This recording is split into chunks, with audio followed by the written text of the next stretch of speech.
Order!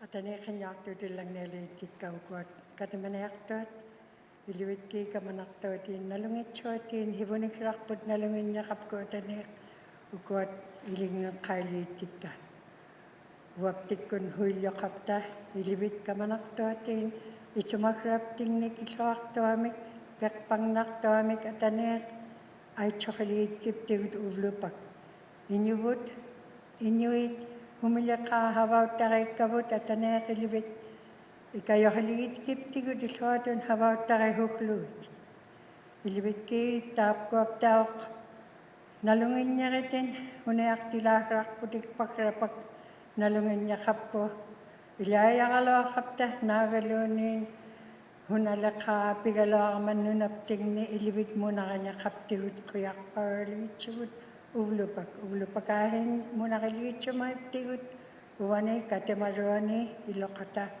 kihupayak ay makawing mikalo.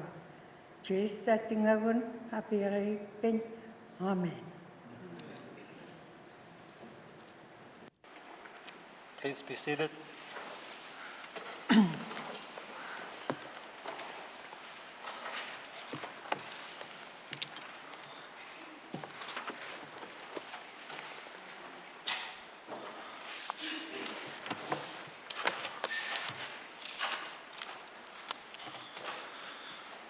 Good afternoon, colleagues. Please join me in thanking Elder Lillian Elias for leading us in prayer today.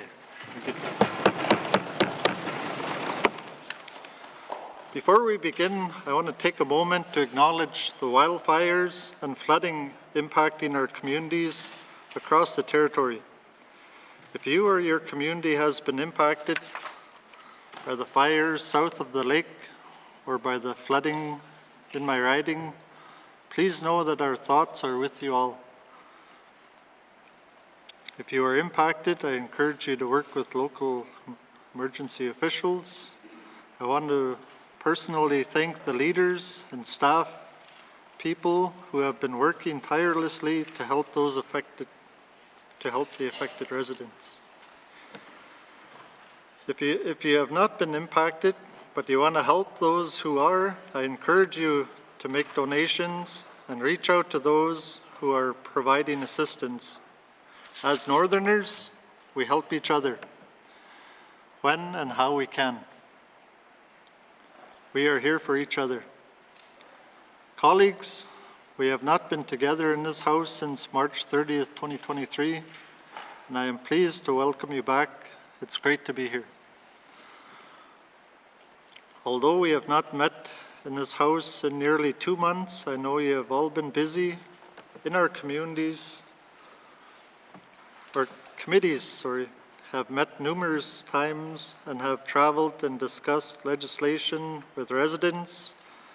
Cabinet members have been busy with the ongoing operations of government. Each of us has been occupied with the needs of our constituents, the people who elected us and whom we represent in this chamber. Colleagues, I hope you were also able to find time to connect with your family and closest friends, the people who support us as we work for the people of the territory.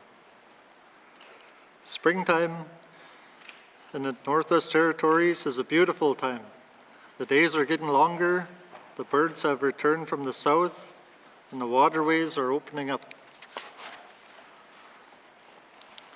I know a lot of you and your constituents have been out on the land taking part in the spring hunt.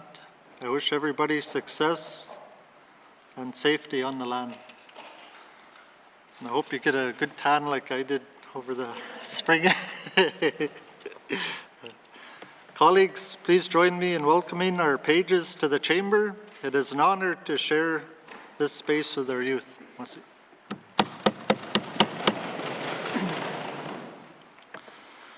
Not only are we welcoming youth into this chamber as pages for this sitting, but we also recently hosted our 19th Youth Parliament.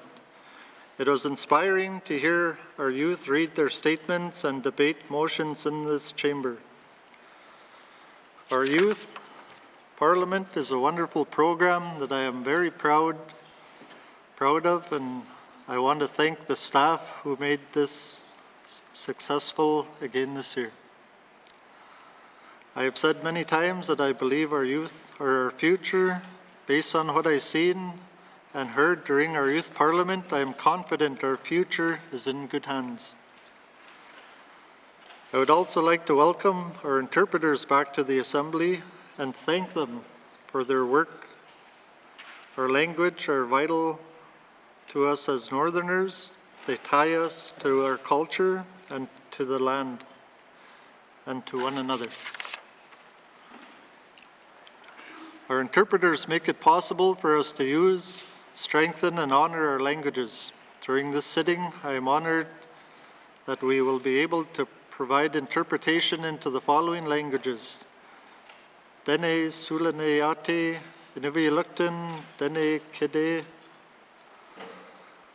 Dene Jate, Clicho Yate, French. Now, colleagues, it is my duty to advise the House that I have received the following message from the Commissioner of the Northwest Territories. It reads, "Dear Mrs. Speaker, I wish to advise that I recommend to the Legislative Assembly of the Northwest Territories the passage of Supplementary Appropriations Act, Infrastructure Expenditure Number 2, 2023-2024, and Supplementary Appropriations Act, Operation Expenditure Number 1, 2023-2024. During the second session of the 19th Legislative Assembly. Yours truly, Margaret M. Tom, Commissioner." Thank you, colleagues. Minister statements. Minister statements. Deputy Premier. Mr. Speaker, I rise today on behalf of the Premier to announce 2 new government policies on how the Government of the Northwest Territories supports residents who have been evacuated from their communities for extended periods of time and communities that support them. As of May 24th, nearly 2,000 people from Hay River and the N.W.T First Nation Reserve has registered as evacuees in Yellowknife, with additional evacuees staying in other N.W.T communities, including Enterprise, Fort Providence, Fort Simpson, and Fort Smith. Currently, residents who must evacuate their home community receive transportation, meals, and accommodation at the evacuation centers. Income assistance clients are also provided emergency funds of $500 to $1,000. However, we know that not everyone is eligible for support through income assistance, and being away from home can result in unexpected expenses that are particularly challenging for those who experience an interruption to their income. Today, the Government of the Northwest Territories is launching 2 new programs to support registered evacuees and community governments: the Evacuee Income Disruption Support Program and the Community Government Hosting Evacuees Grant. The Evacuees Income Disruption Support Program assists individuals who have lost income due to recent community evacuations. This program aims to provide targeted financial relief during evacuations. The Income Assistance Disruption Support Program is available to all N.W.T residents who are subjected to evacuation order over 7 days and have suffered loss of income because of their employment has been disrupted due to the evacuation order. Eligible individuals will receive a one-time payment of $750. With yesterday's announcement from the town of Hay River, many evacuees are now planning to return home. Still, I assure those residents that if their income has been disrupted, they will still be eligible for this program, even if they returned home. Information on how to apply is available on our website and on the N.W.T Facebook page. Mr. Speaker, it's also important to note that we support our community governments at this time. most notably the town of Hay River, the N.W.T First Nation, and the communities that have welcomed residents since the evacuation orders were issued on May the 14th. We understand that some evacuees have chosen not to come to Yellowknife for a variety of reasons, and were being supported by other communities in the South Slave and the Dehcho. We commend these communities for taking in, feeding, supporting evacuees during such a challenging period.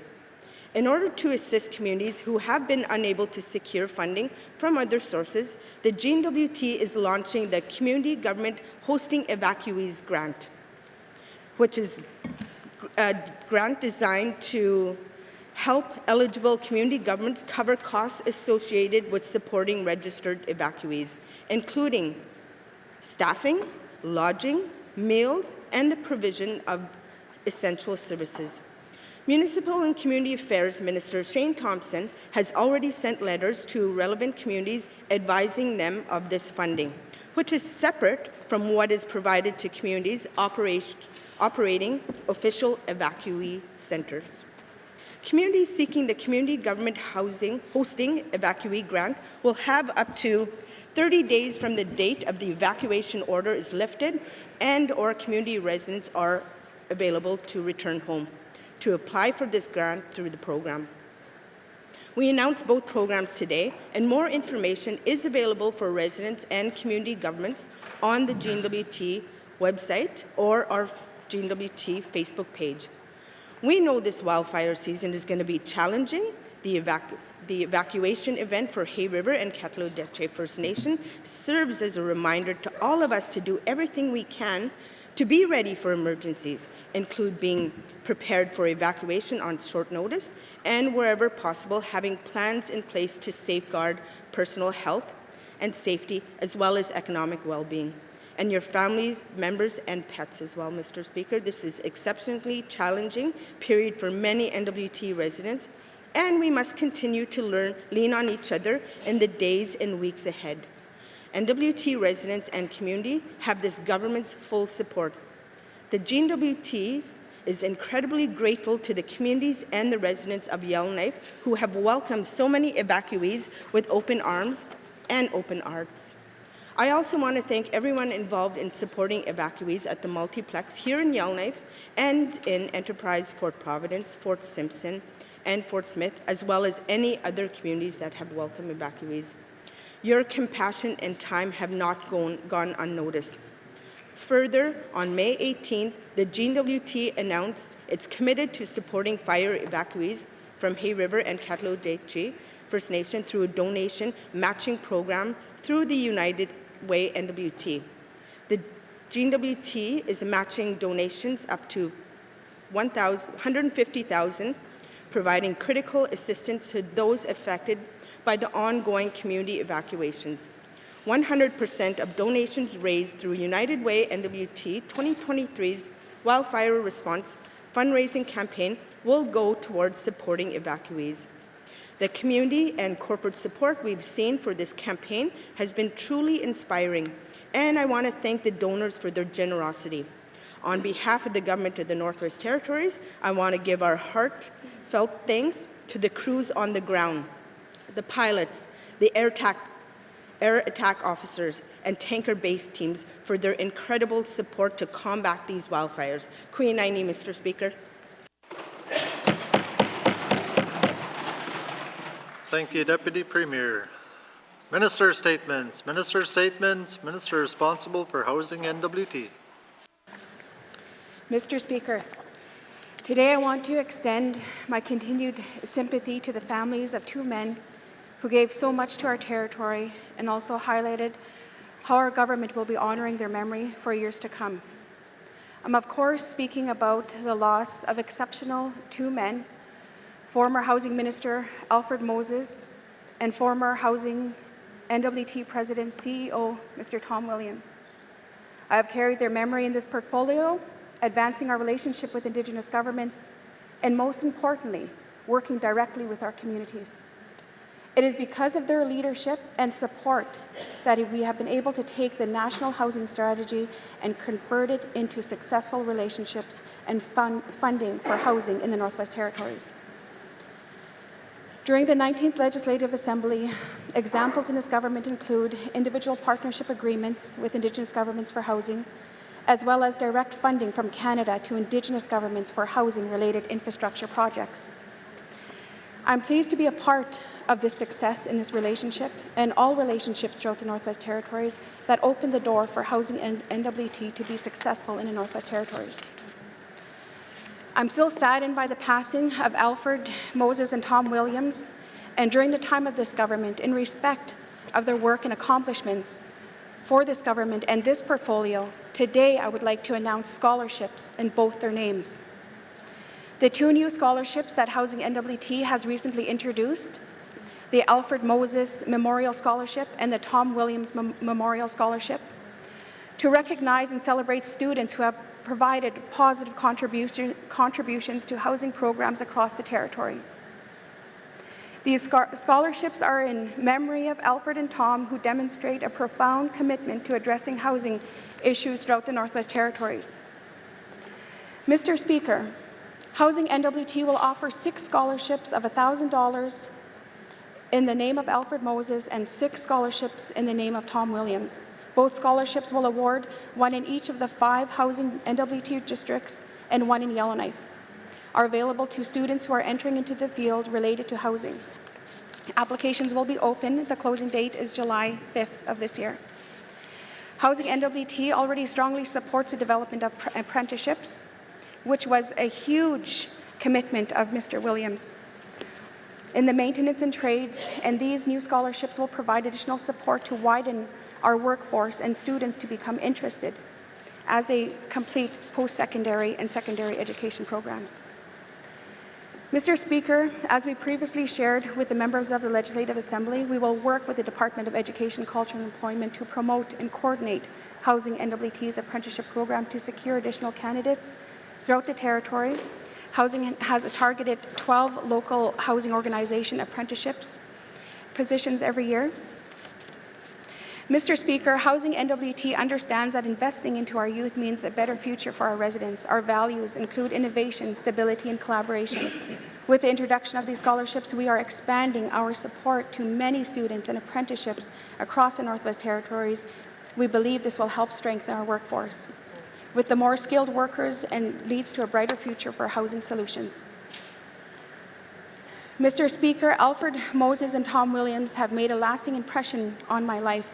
As being a first member-elect, it was saddened to see and hear the passing of these two individuals as I entered into my political career. Today, I'd like to welcome Pam Williams, the wife of Tom, and their son, Aurora and James. I'd just like to express my sympathy to the family as well, too. Your dad was a very great mentor and a strong colleague of mine. Must seat, Mr. Speaker.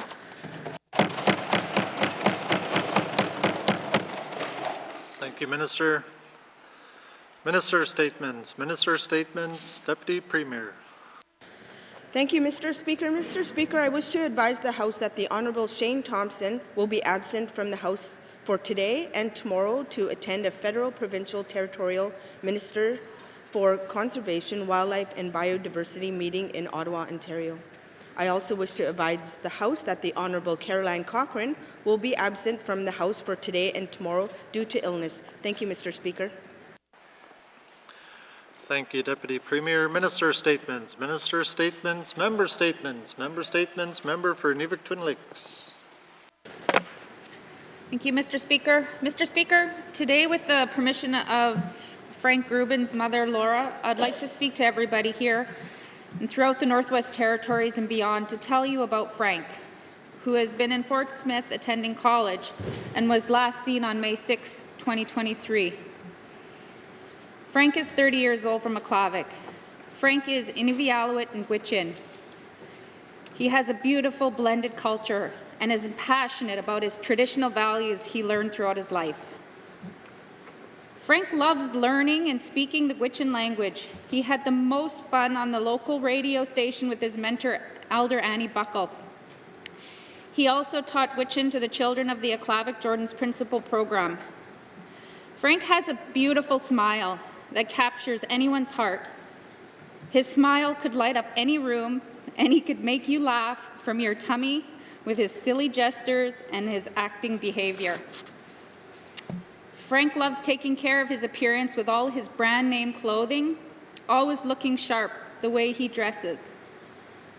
Frank is a kind-hearted young man and is willing to help anyone who needs it or asks for help. Frank loves his elders, especially his grandmother, Renee Stewart. Frank is such an inspiration to his baby sister, Kimberlyn. She adores her big brother, and he loves her so much. Frank is also a big brother to Stephen, and they both love to cook and try new recipes, challenging one another. Frank has so many friends who are all posting their memories and stories of their best friend, asking for answers to bring him home. So many are heartbroken. Many tears have fallen since he has gone missing. The people of Acknowledgements, friends, family, especially his parents Laura and Charlie, brother Stephen, and especially his little sister Kimberlyn, are asking to help bring Frank home, please. Mr. Speaker, I wanted to bring awareness of who Frank is, make a face, and turn him into a person for the rest of the territory and the rest of the world. Frank is an Indigenous man of the LGBTQ community. And when I heard of the statement released by the RCMP yesterday of no evidence of foul play, it shook me to my core. Mr. Speaker, I seek unanimous consent to conclude my statement. Thank you, Member for N.W.T. Lakes. The member seeking unanimous consent to conclude her statement. Are there any nays? There are no nays. You may conclude your statement.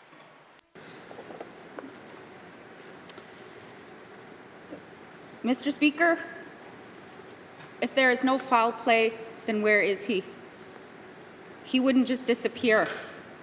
Something has happened to him, and somebody knows something. Mr. Speaker, Frank's mother told me RCMP and what she felt is that they are not doing enough to find him. Mr. Speaker, it makes me think of all the work that we have done to raise awareness of MMIWG, 2S LGBTQIA, and the inquiry and this House and the work that we've been doing as Indigenous people to raise awareness. If Frank was a non-Indigenous person from a wealthy family, would there be more done? That's what goes to my mind, Mr. Speaker. Would there be more to find him? Would there be animals, search animals that the RCMP can have throughout? You see it on TV in the rest of Canada. Would they be out there searching for Frank? My understanding, the RCMP has no tips from the public on Frank's disappearance. So on behalf of his family, please, if anyone has any information, no matter how small or unimportant they think it might be, to tell the RCMP, to reach out to Crime Stoppers, even if they're scared and want to do it anonymously, to 1-800-222-8477. What if this was your son? What if this is your brother, your cousin, your nephew, your grandson? His family needs to find him and they need to bring him home. Thank you, Mr. Speaker. Thank you, Member. Thank you, Member for N.W.T. Lakes. Member statements. Member statements. Member for Thabacha. Mr. Speaker, today I'm going to speak about the state of internet connectivity in the N.W.T. and lack thereof. Mr. Speaker, 2 months ago, the Auditor General of Canada released a report titled Connectivity in Rural and Remote Areas, which stated that rural and remote communities are still lagging behind the rest of the country when it comes to internet. The report also stated that the N.W.T. has the largest disparity of internet access in the country, with only 18% in small N.W.T. communities that have access to high-speed internet. In comparison, 98% of people in larger N.W.T. communities have access to high-speed internet. Mr. Speaker, this large disparity in internet connectivity for the people of the N.W.T. is not acceptable. Our government needs to work at a faster pace with the federal government, along with the private industry, to bolster internet access across the board if the N.W.T. hopes to meet the federal government's goal of providing 100% of Canadians with access to high-speed internet by 2030. In addition, Mr. Speaker, the Canadian Radio, Television and Telecommunications Commission, CRTC, has held a series of public hearings over the last year to receive consultations on the status of telecommunications services in the far north. During the last couple of hearings, there are several N.W.T witnesses who provided some great ideas for the CRTC and internet service providers to consider. For example, one person rightly stated that it's mostly Indigenous people who don't have access to internet services. And as a result of internet service delivery should be considered within the text of reconciliation. I agree with that because increasing access to high-speed internet will work to advance economic reconciliation for Indigenous peoples and communities. Mr. Speaker, I seek unanimous consent to conclude my statement. Thank you, Member for Thabacha. The member seeking unanimous consent to conclude her statement. Are there any nays? There are no nays. You may conclude your statement. Thank you, Mr. Speaker. Moreover, Mr. Speaker, another big issue on this subject is the lack of competition of internet service providers in the north. In the N.W.T, we have a monopoly over internet delivery from Northwest Tel. Without some degree of competition, prices remain high, and the speed of internet continues to remain low as well. In fact, Northwest Tel itself has admitted that increased competition in recent years from Starlink satellite service has motivated them to expand and improve their own internet access. Northwest Tel admitted that it has lost some customers to Starlink already, which is pushing them to expand fiber optic lines in more northern communities, which is great to see. Mr. Speaker, I could go on about this, but I will leave it at that for now. I will have questions for the Minister of Finance at the appropriate time. Thank you, Mr. Speaker.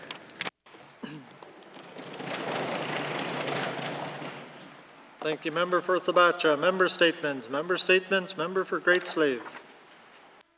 Thank you. Good afternoon, Mr. Speaker. I welcome you and my colleagues back for another productive session. I rise today to give thanks to all the hardworking and dedicated people who have spent the last few weeks fighting fires in the South Slave, dealing with the flooding in the Beaufort Delta, and supporting evacuees barely 1 year after they coped with the devastating floods. My heart breaks for the people of the Acknowledgements First Nation. Not only did they suffer from the flooding last year, with some of them still not in their homes, but now they've also lost significant infrastructure in their community, the extent of which is not yet fully known. Thankfully, I hear several historical and cultural artifacts were spared, items that are irreplaceable. However, people have lost their homes. We can never replace the mementos and the photos, the family heirlooms passed down from generation to generation. And for that, I am truly sorry. This has been a hugely stressful time for all residents across the territory. We are a small community. We all have loved ones, friends, and family that have been impacted by the recent emergencies. Emergencies that are only increasing in frequency as the Earth's climate continues to change. Storms that once only occurred every 100 years are now coming more regularly. And we must figure out how to adapt if we hope to survive. One thing about Northerners is that we are resilient and we are strong. Do I like that we're constantly challenged by the environment around us? No. But what it has done is given us the ability to persevere when the going gets tough. And it is that perseverance that will help us to adapt to the change around us. Mr. Speaker, we must stop being reactive to disasters and start to plan more accordingly. The N.W.T has a dismal track record in this area, choosing to wait until it's too late and the emergency has begun. The Minister of MACA has told me that his department doesn't have the capacity to deal with emergency situations or project management, as it's a very small department. That is the responsibility of the underfunded communities to prepare and deal with climate change-driven disaster. A scary thought, Mr. Speaker, given the lack of resources and money in most communities. Mr. Speaker, when is this government going to get proactive and stop leaving our communities to pay out of pocket for situations created by lack of adequate funding or investment in our communities? I would have had questions for the ECC Minister, but he's chosen not to be here today. Thank you. Thank you, Member for Great Slave. Member statements. Member statements. Member for Framley. Merci, Monsieur le Président. In December 2019, I called on this Cabinet to declare climate emergency. I tabled a draft motion that got resistance from Cabinet. What's happened since? I confess I gave up on a motion with the COVID pandemic, which seems to have overtaken everything we do as a government. However, there are now over 650 Canadian governments that have made a climate emergency declaration, including the federal, territorial, provincial, municipal, and Indigenous governments. This government's climate emergency failures and lack of leadership has got me going again. On April 1st, 2023, the Premier finally fulfilled one of her leadership campaign promises to change the name of the Department of Environment and Natural Resources. That's great, but it doesn't get this Cabinet off the hook from an astoundingly bad track record on the climate emergency. Look no further than this so-called establishment policy for this new department that the Premier signed off on. The definition of climate change doesn't even acknowledge that climate change is the result of human activities. The new department is charged with helping us to understand and adapt to climate change. There's nothing about mitigation or complying with national and international commitments and targets. This policy is so weak it doesn't even incorporate the Statement of Environmental Values or state that climate change presents a crisis or an emergency situation for the Northwest Territories. Maybe Cabinet hasn't been paying enough attention during the recent unprecedented floods, fires, and extreme weather events. In fact, during my more than 7 years in this Assembly, I've only ever heard one senior government official use the words climate crisis or climate emergency. Only once, Mr. Speaker, not from this Cabinet or any of its ministers. It's all about using these events to leverage federal money for infrastructure, for adaptation, rather than doing anything about mitigation or changing our business as usual trajectory. This government is on a clear path of failure to achieve its commitments to reduce greenhouse gas emissions. This government doesn't even acknowledge that our carbon tax is a tool to help with those reductions, as there is nothing to link the climate emergency to a carbon tax in that legislation. I'll have questions for the Deputy Minister on Cabinet's climate emergency failures later today. Merci, Mr. Speaker. Thank you, Member for Frame Lake. Member statements. Member statements. Member for Decho.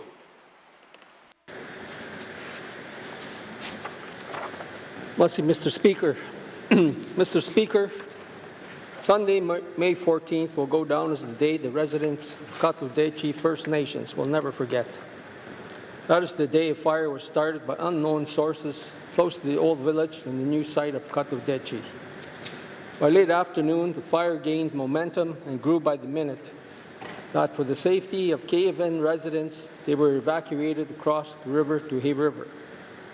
Mr. Speaker, that fire became known as the KFN fire. The month of May has always been considered as having moderate temperatures, but this spring was like no other as we were facing very dry conditions and a heat wave. So dry, even a spark could ignite a fire. Mr. Speaker, this spring, the residents of KFN were spared from a major flood, as in all previous years, in which they were evacuated to points beyond, including the YELLOWKNIFE multiplex. It is with heavy hearts we had to hear of another catastrophe faced by the Acknowledgements First Nations residents. Heavy hearts as they were still dealing with the effects of last year's major flood and the ongoing remediation work to many homes. Mr. Speaker, the major KFN fire affected the town of Hay River as evacuation orders were issued for both the town and KFN. Residents were scattered to Enterprise, Fort Resolution, Fort Providence, Fort Smith, Fort Simpson, and Yellowknife in the N.W.T. Many other residents went south to stay with family and friends. Many residents were put up in hotels and available buildings where they were available, cots, couches, and what have you, to provide as much comfort as possible during these difficult times. Mr. Speaker, many of the evacuated residents are very thankful for everyone opening their doors to them and providing meals and hospitality. It always goes without saying that we should be helping our neighbors through their difficult times, as trying as the situations may be, to provide the necessities of life. Merci, to all the communities involved and the numerous volunteers involved to assist in the KFN fire of 2023. Merci, Mr. Speaker. Thank you, Member for Decho. Member statements. Member statements. Member for Trinidad-Welde. Thank you, Mr. Speaker. The Northwest Territories is renowned for its awe-inspiring landscapes, pristine wilderness, and warm hospitality. So no one should be surprised that our tourism industry has become a vital pillar of our economy and source of pride for our people. However, the same industry is now under grave threat by the suffocating excessive red tape, unreasonable demands from our own government. In recent years, the Northwest Territories has emerged as a sought-after destination for travelers from corners of all of the globe. Our remote lodges, tucked away in the heart of our nature, have been a haven for adventure seekers, nature enthusiasts, and those seeking a respite from a hustle and bustle of southern city life. They have provided not only employment opportunities for our residents, but also showcased the unique beauty and culture richness of our land. Yet, instead of nurturing and supporting these thriving industry, our government has chosen to burden it with a web of bureaucracy and obstacles. The excessive red tape imposed on remote lodges have reached on presidential level, stifling their growth and endangering their very existence. What was once a thriving industry, contributing significantly to our economy and fostering community development, now faces uncertain future. It is astonishing that these burdensome regulations have been thrust upon our tourism operators without any corresponding changes to the territorial regulations. Our hard-working lodge owners and operators find themselves caught in a web of ever-increasing demands, demanding tens of thousands of dollars of unnecessary expenses. This is a gross injustice as it places a burden on our entrepreneurs and jeopardizes their livelihood of countless families across the Northwest Territories. Our government must be reminded of our duty to support and promote our own local business, not to suffocate them with unreasonable demands and standards. We demand transparency and accountability from our elected officials. They must provide a valid justification for these excessive regulations and explain why they are necessary to maintain the safety and integrity of our tourism industry. Mr. Speaker, I seek unanimous consent to conclude my member statement. Thank you. Thank you, Member for Trinidad-Welde. The member seeking unanimous consent to conclude a statement. Are there any nays? There are no nays. You may conclude your statement. Thank you, Mr. Speaker, and thank you, colleagues.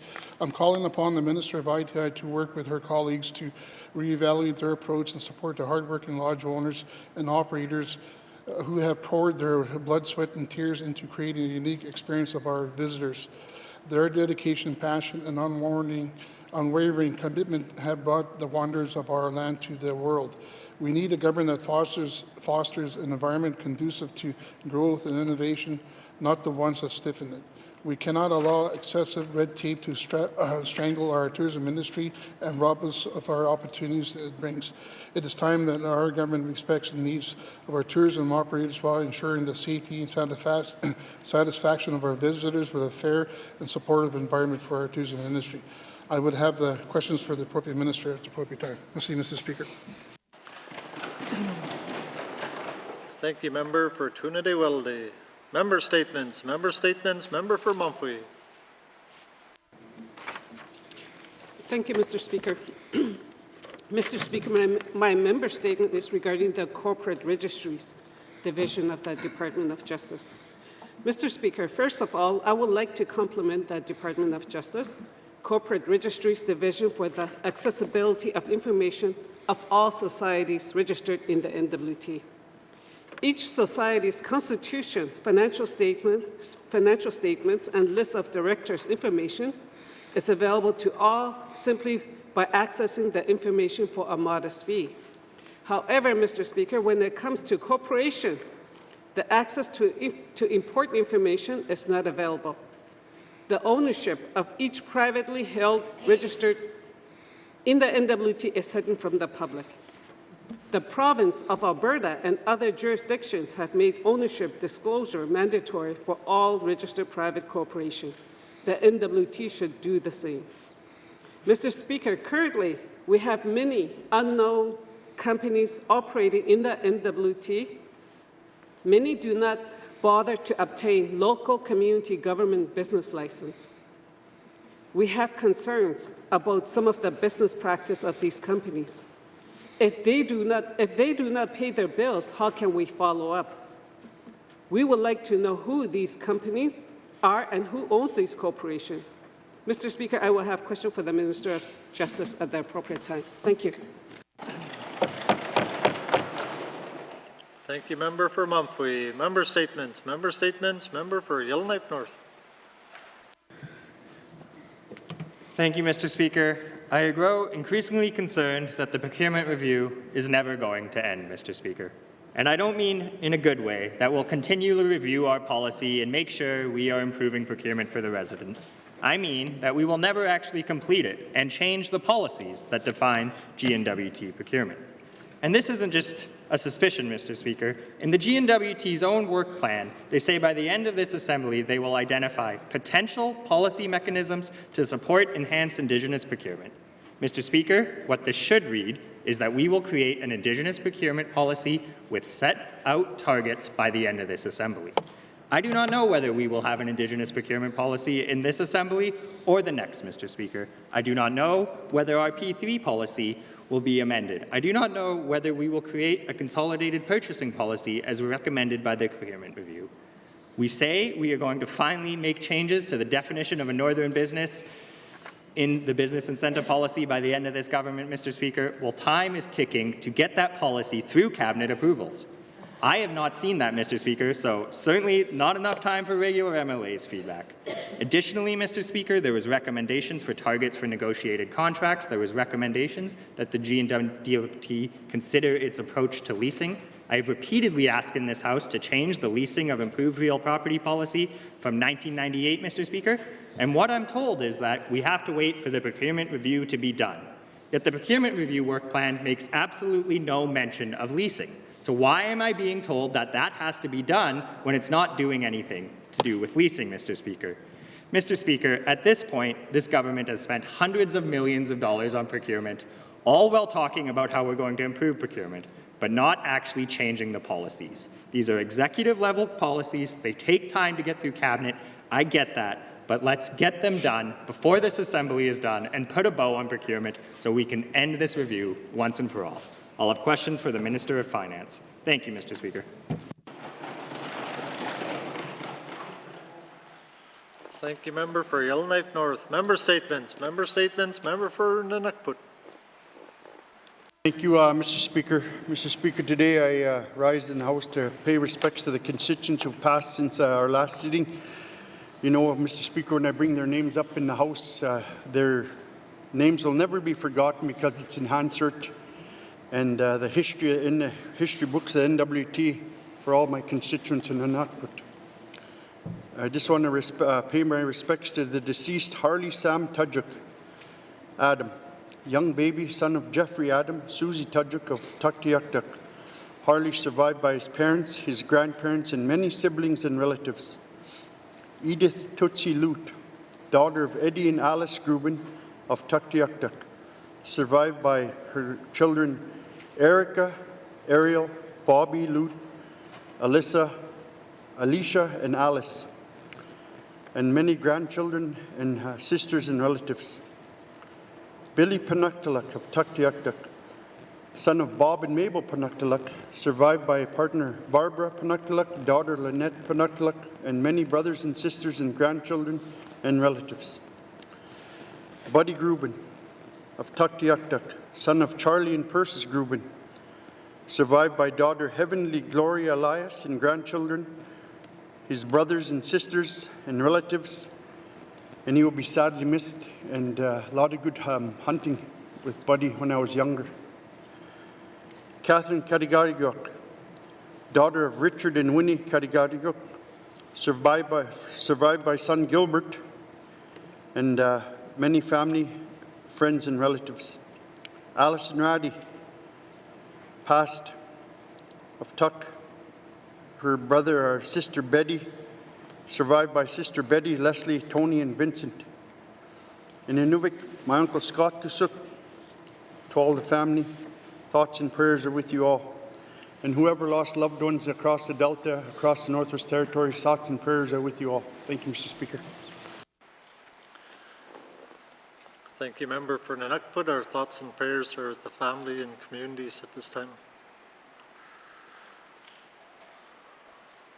Member statements. Member statements. Member for Kamloops. Thank you, Mr. Speaker. Mr. Speaker, I've had the privilege of listening to N.W.T. youth speak about mental health, addiction, access to sport, climate change, reclaiming language, family violence, living in care, and the piece that links so much of this, housing. 1/5 of Canadians experiencing homelessness are youth between 13 and 24. More youth experiencing homelessness identify as male, Indigenous, and a significant number identify as 2SL GBTQIPA+. Youth experiencing homelessness are 6 times more likely to be victimized, and nearly every youth that spoke to social development on homelessness prevention was or is involved with Child and Family Services and has experienced homelessness. Every single one. In the N.W.T, youth age out of care at 23, which is higher than other Canadian jurisdictions. However, increasing the age without support still leaves youth vulnerable to experiencing or being at risk of homelessness. Youth aging out of care may not be prepared or ready to live independently. And in addition, youth and all residents are faced with serious housing barriers.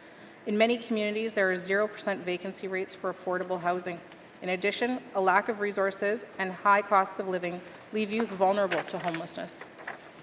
Other jurisdictions are preparing youth by developing legislation to support their transition from care, allowing youth who have exited care to re-enter, funding transitional housing, and providing youth with self-advocacy resources in the transition process. As the government finalizes its homelessness strategy, this government needs to prioritize youth and youth aging out of care. The homelessness strategy does not make commitments to prevent or reduce homelessness experienced by Indigenous youth in care and does not address creating safe spaces for 2SL GBTQIPA+ youth. These were both recommendations social development included in its review of Child and Family Services, neither of which received adequate response. This territory needs to stop perpetuating the cycle of discharging youth and children involved in Child and Family Services to homelessness. These youth need preventative supports and wraparound services. The N.W.T needs legislation making the provision of suitable housing for youth leaving care mandatory. The GNWT must immediately give Child and Family Services the staffing and resource development capacity to proactively keep youth from from homelessness, like self-advocacy toolkits, accessible websites with working links to support this. Mr. Speaker, I seek unanimous consent to conclude my statement. Thank you, Member for Kamloops. The member is seeking unanimous consent to conclude her statement. Are there any nays? There are no nays. You may conclude your statement. Thank you, Mr. Speaker, and thank you to my colleagues. Entering adulthood, Mr. Speaker, seems harder than ever these days. Youth transitioning out of care need the GNWT to immediately give Child and Family Services the people and resource development capacity to proactively keep youth leaving care from homelessness. Thank you, Mr. Speaker. Thank you, Member for Kamloops. Member statements. Member statements. Member for Hay River North.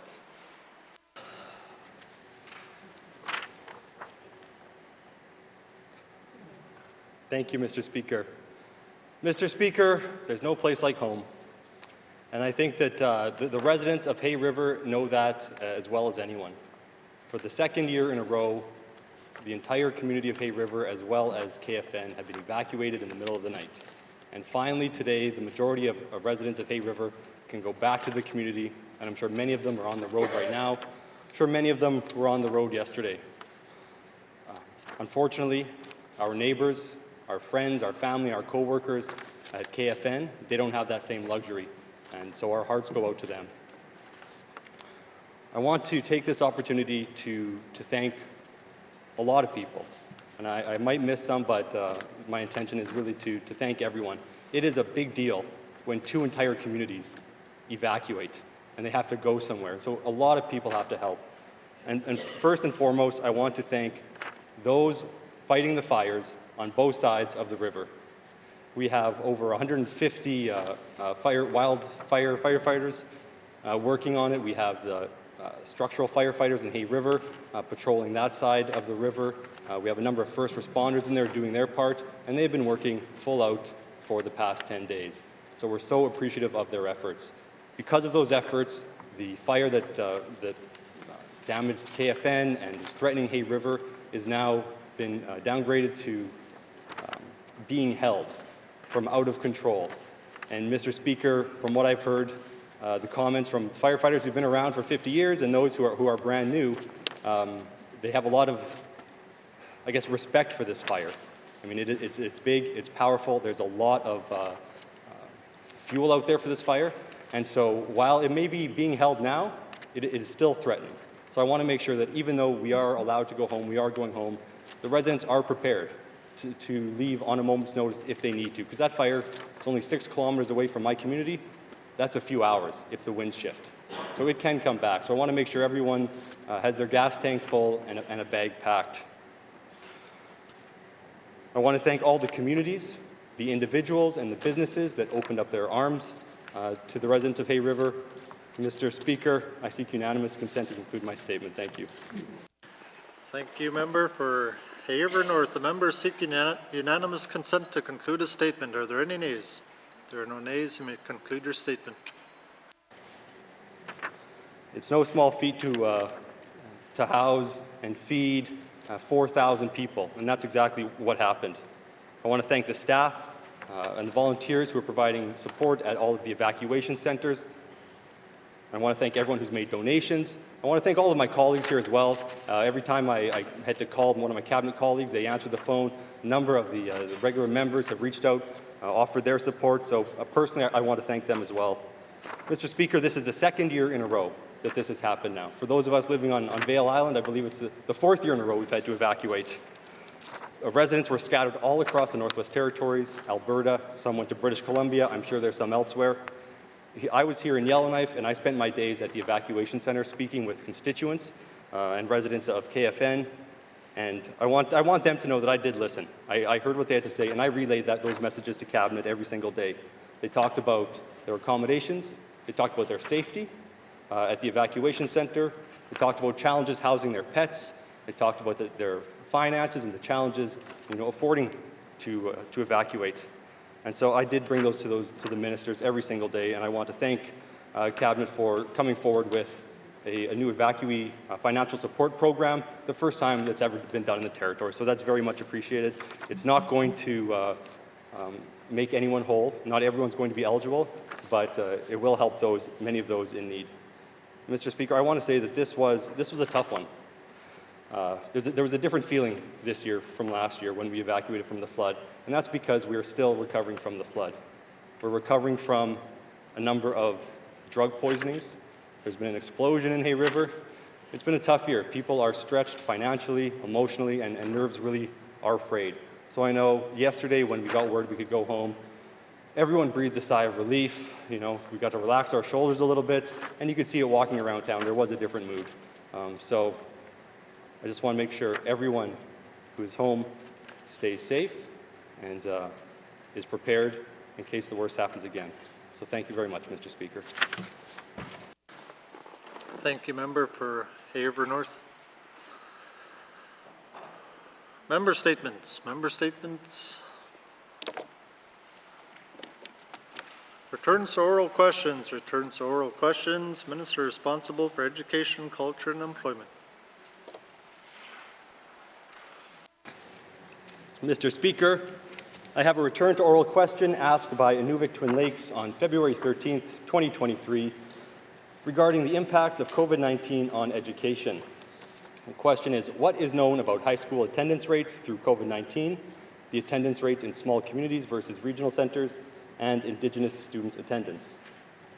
The Department of Education, Culture and Employment, or ECE, has publicly shared attendance data for 2020-2021 through the JK-12 Performance Measures Report. In the 2020-2021 school year, many students returned to school only on a part-time basis, and a few schools experienced closures due to COVID-19 public health orders announced by the Office of the Chief Public Health Officer.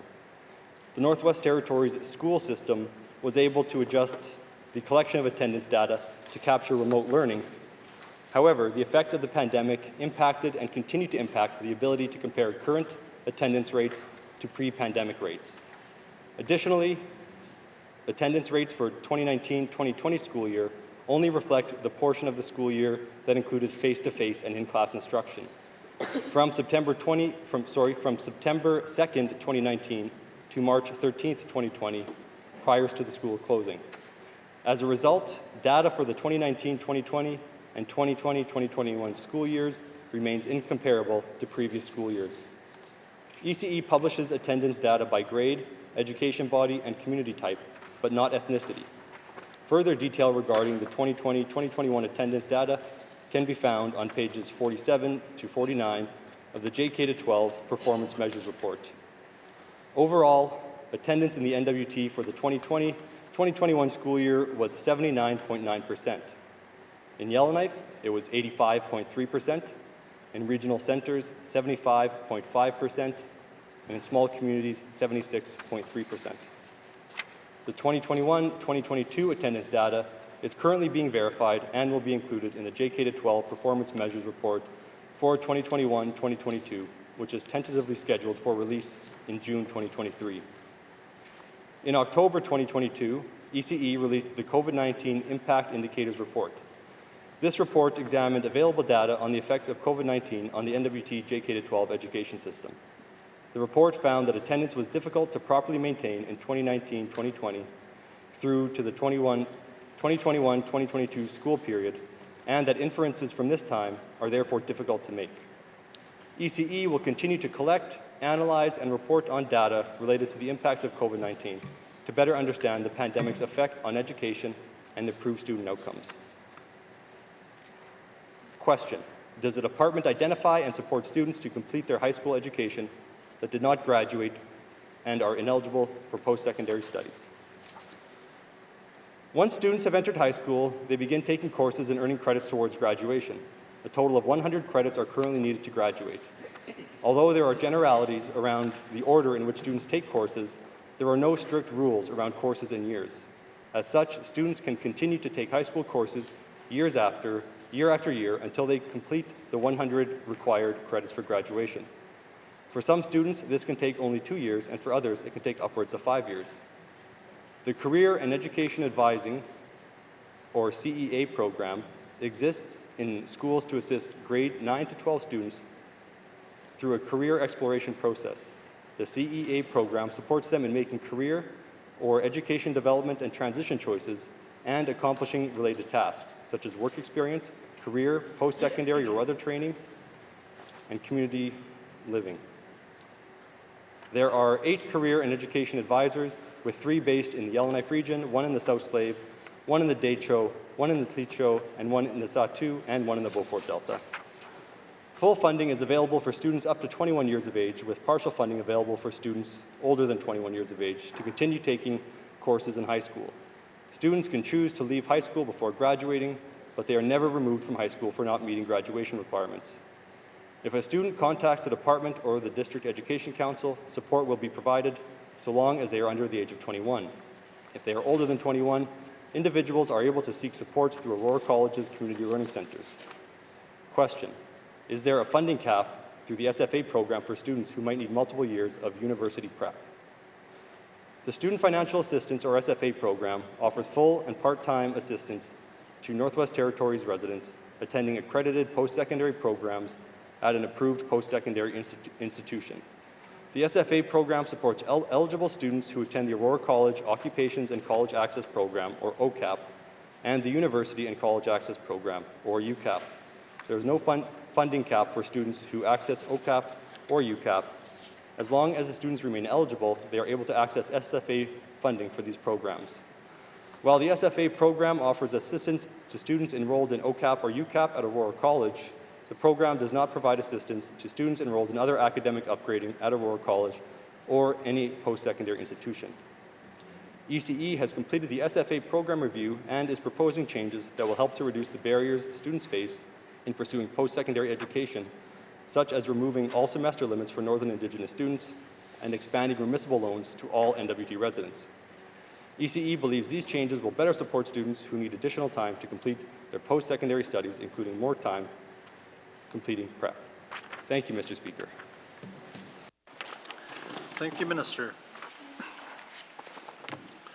Returns to oral questions. Returns to oral questions. Recognition of visitors in the gallery. Member for Great Slave. Thank you, Mr. Speaker. Mr. Speaker, I'd like to recognize Jamie Linnington, the Interim General Manager of the Tucho Cooperative and President of the Freshwater Fish Harvesters Association, which is a newly incorporated entity that is looking to transform the national entity into a harvester-led one. Jamie is also an intergenerational Métis fisher owner-operator and is unfortunately one of the evacuees from Hay River, which was good news for me because I got to catch up with her in person. Thank you, Mr. Speaker.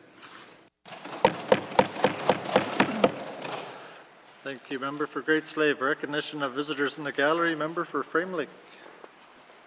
Merci, Monsieur le Président. I want to acknowledge 3 St. Patrick High School students who are Frame Lake residents serving as pages in this sitting. Ava Maurice, Denis Lockhart, and Kyla Simba. Merci, and Marcy, and thank you. Thank you, Member for Frame Lake. Recognition of visitors in the gallery. Minister responsible for housing N.W.T. Thank you, Mr. Speaker. I'd like to recognize 2 constituents from the Sawtoo. I'd like to recognize Ms. Sierra McDonald, who is working here with us in the Legislative Assembly, and she's just completing her political science degree. I'd also like to recognize Mr. Robin Doctor from the Sawtoo as well, too. He's celebrating 14 years with the N.W.T. and is actually works for Department of Infrastructure. Merci. Thank you, Member for Sawtoo. Recognition of visitors in the gallery. Recognition of visitors in the gallery. Colleagues, I'd like to recognize Pam Williams, also Aurora and James. So James must have stepped out, but I see this spring both Pam and James went to the Islanders game, which was Tom's favorite team, and looked like he had an enjoyable time. It's a privilege to have you all in the house today, and you know, Tom was a good friend to many of us and dearly missed. Thoughts and prayers are with you all.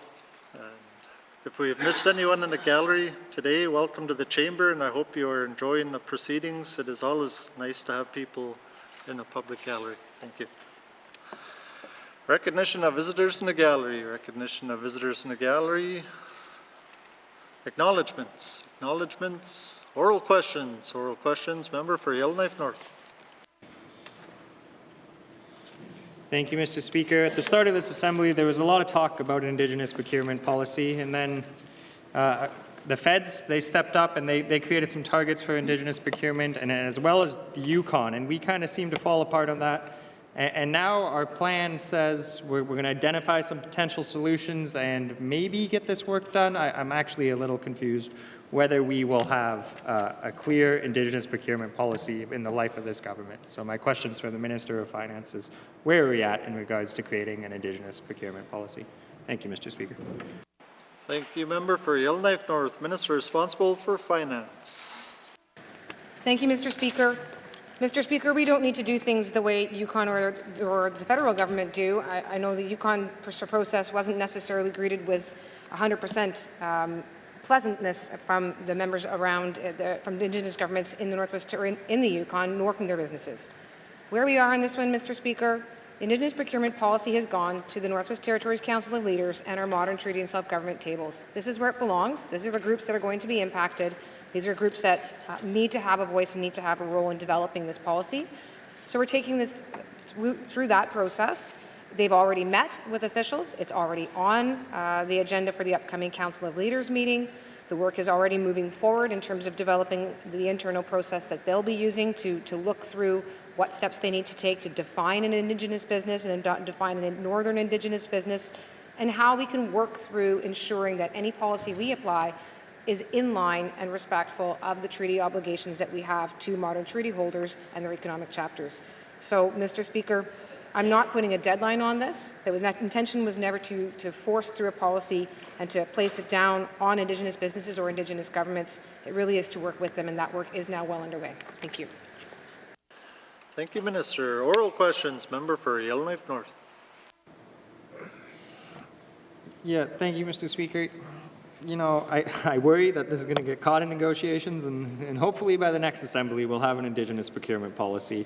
But I'm hoping for a clearer yes on the business incentive policy. The work plan is pretty clear that in the life of this government, we are going to revise the definition of a northern resident, and we are going to increase BIP thresholds for tenders and RFPs.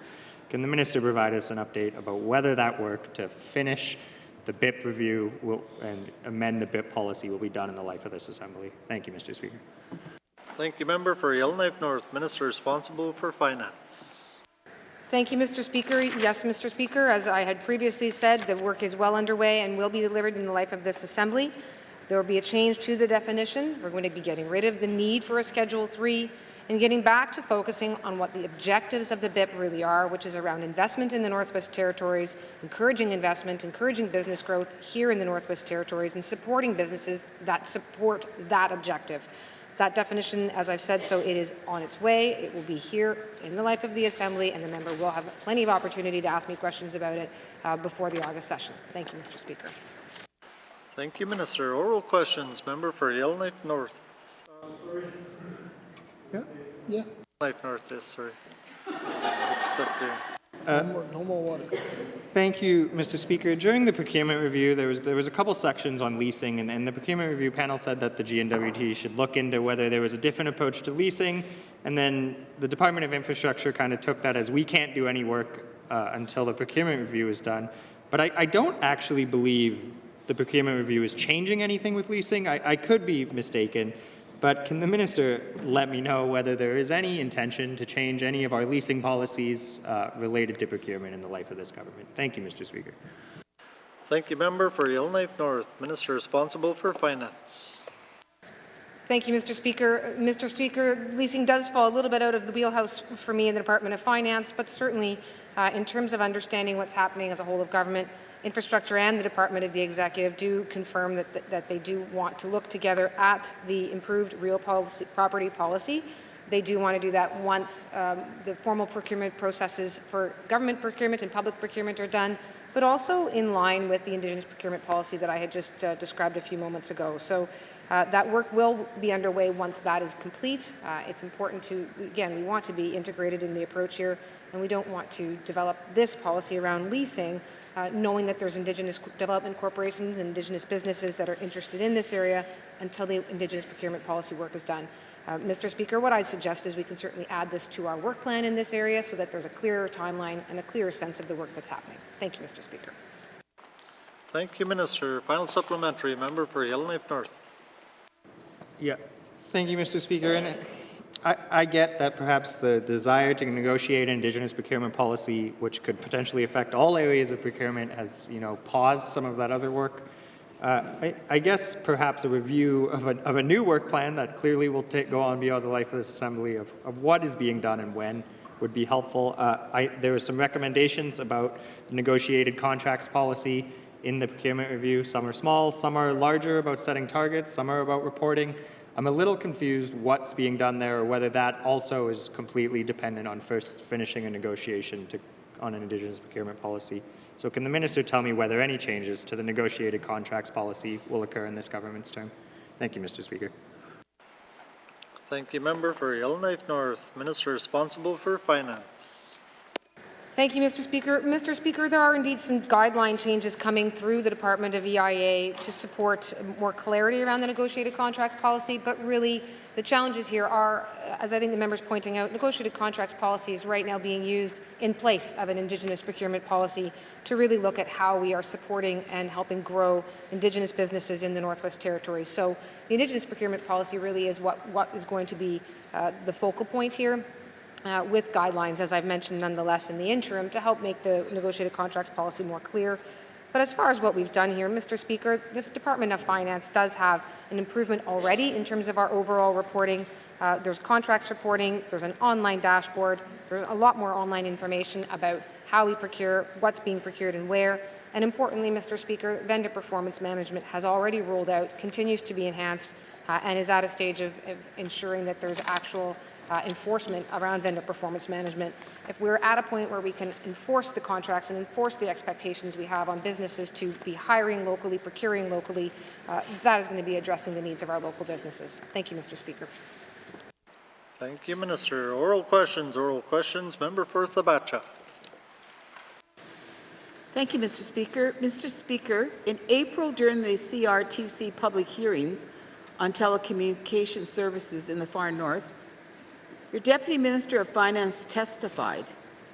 In his testimony, he stated that Indigenous households have an internet take-up of only 63% compared to 94% of other households.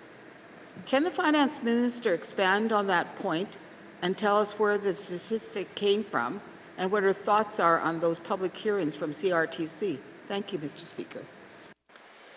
Thank you, Member for Thabacha. Minister responsible for Finance.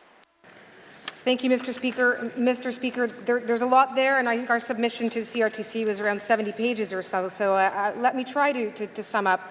The statistics of the 63 versus 94 comes from the Northern Canada Internet Use Survey, NCI-US, and that's done by Statistics Canada. This one was from 2021.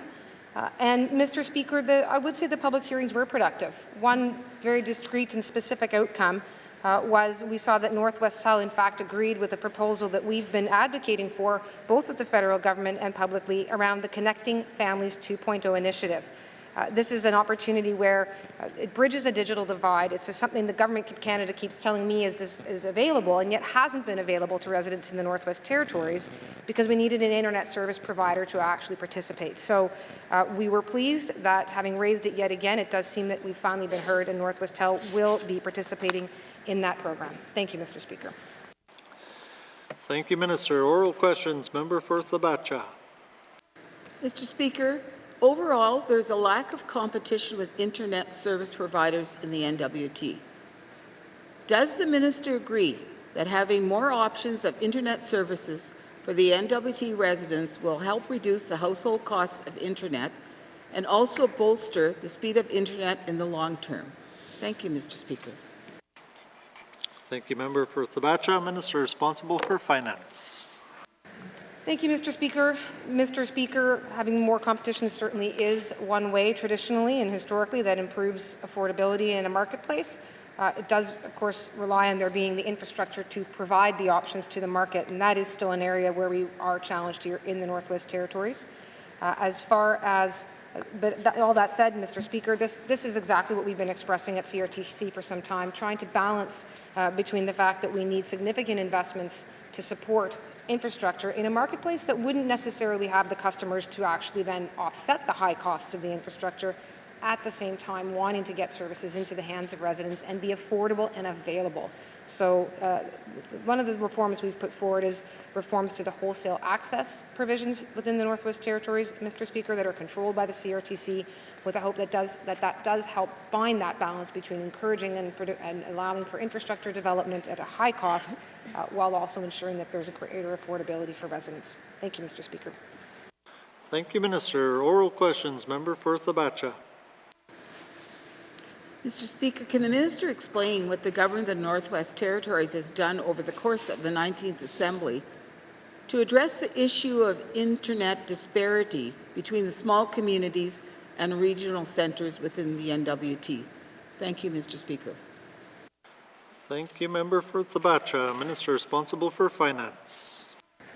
Thank you, Mr. Speaker. Mr. Speaker, one of the things I've certainly advocated to counterparts in the federal government now, several of them indeed, has been exactly on this issue that we face, where we not only have a lack of infrastructure to deliver the services, we then have a lack of affordability and we have a lack of redundancy, which for us in the Northwest Territories isn't just a luxury. It means that when one line gets cut, entire communities go without services for significant periods of time.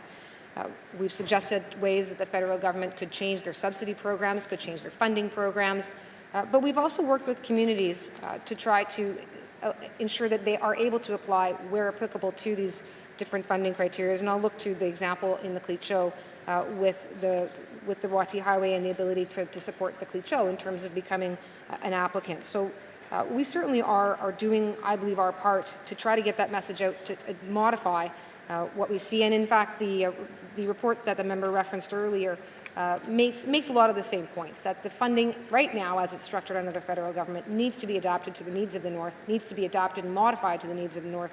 And so we're pleased to see the uptake of that message that we've had. Mr. Speaker, I certainly continue to advocate for all of these things. Again, we were happy to see that we're now part of the Families Subsidy Program, and opportunities like this, Mr. Speaker, to continue to bring forward around what other needs we have. Satellites is probably one of the next options. I'll stop there, Mr. Speaker, but that's another area where we're going to need to see some options given the delays coming out of Telesat with the federal government. Thank you, Mr. Speaker.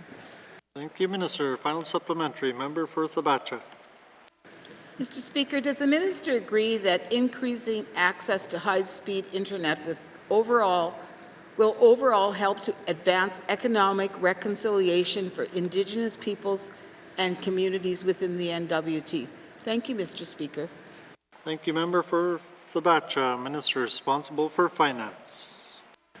Yes, Mr. Speaker. Absolutely, Mr. Speaker.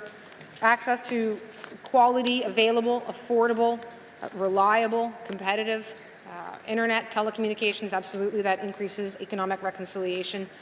Mr. Speaker, I could stop there, but this is an opportunity. I know there's times where our federal government counterparts are listening. I know they follow what we say.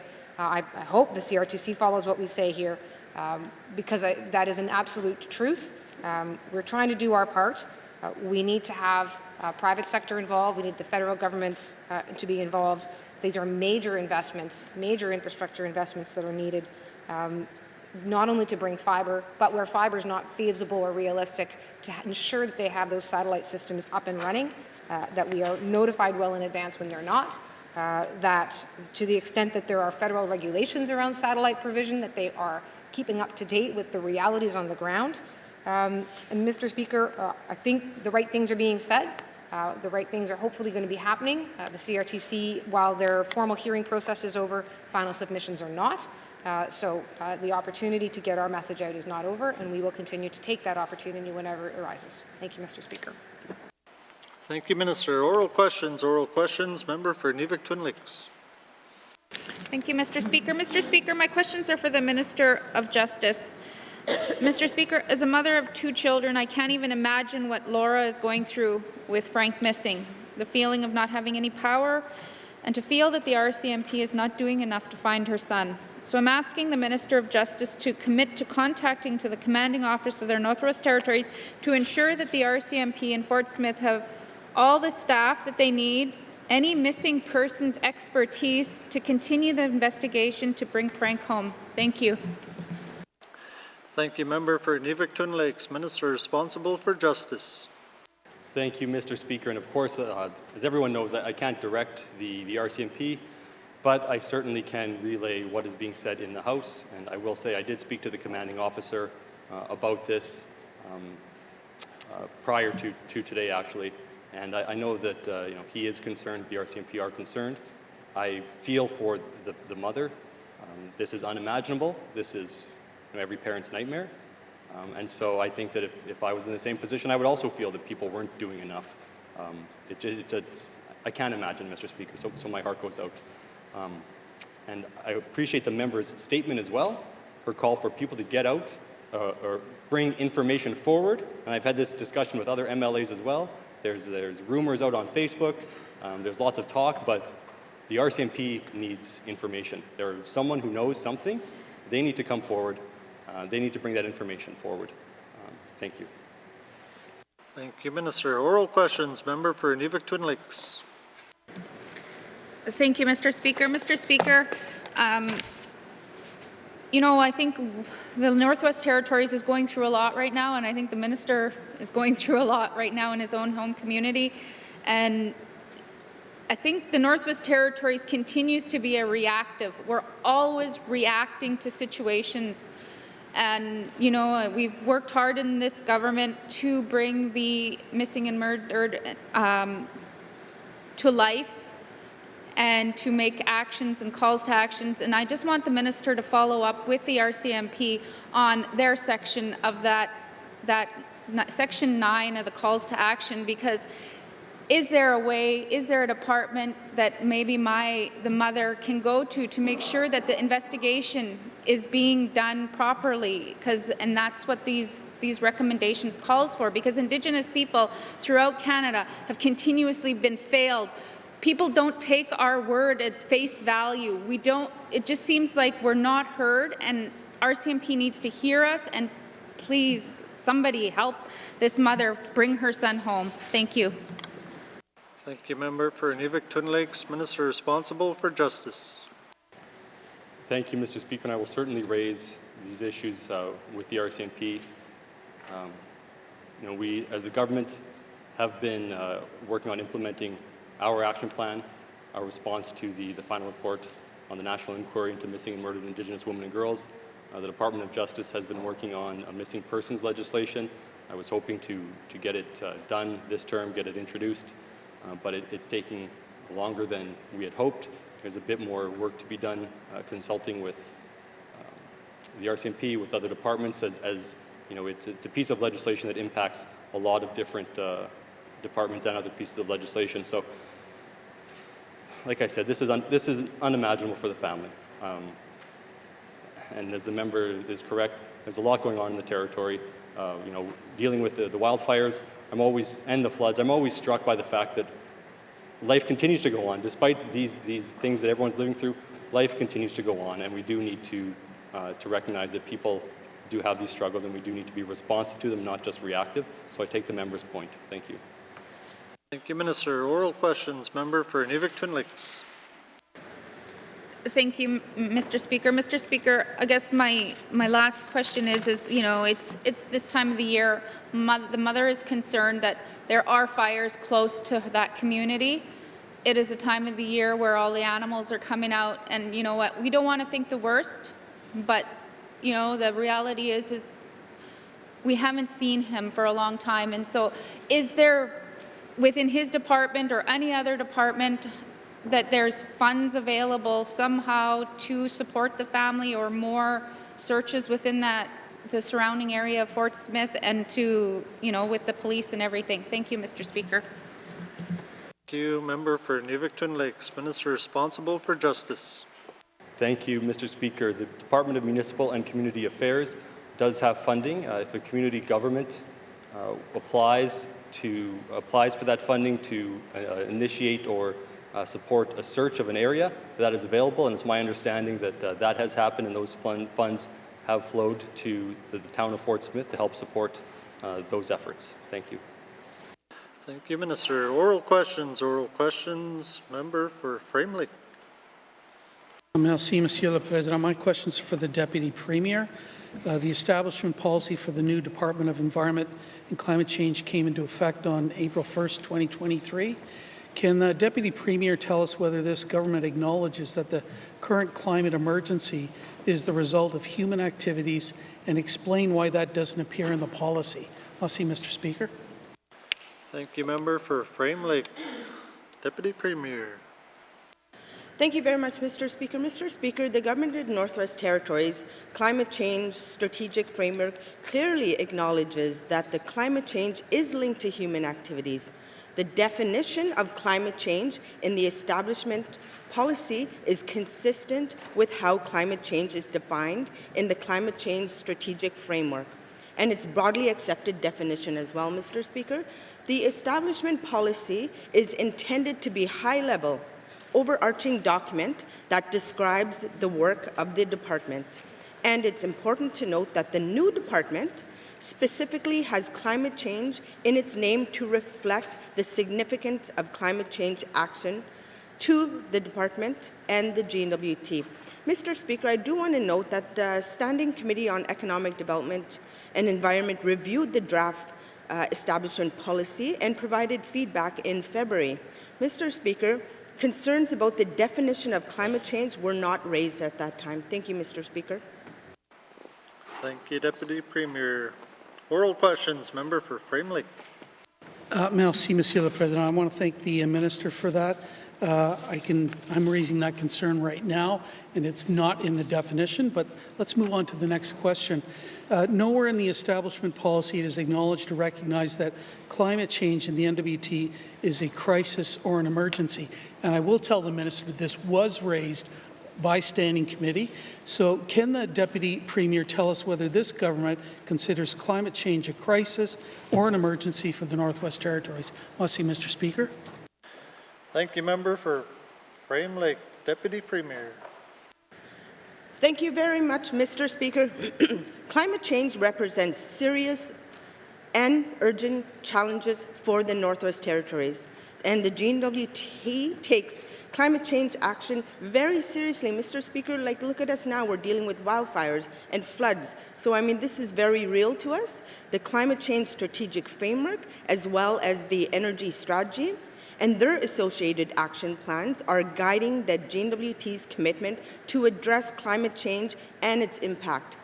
The Legislative Assembly has advanced a number of climate change-related mandate items, including ensuring that all Executive Council and Financial Management Board decisions consider the context of climate change within all of their decisions.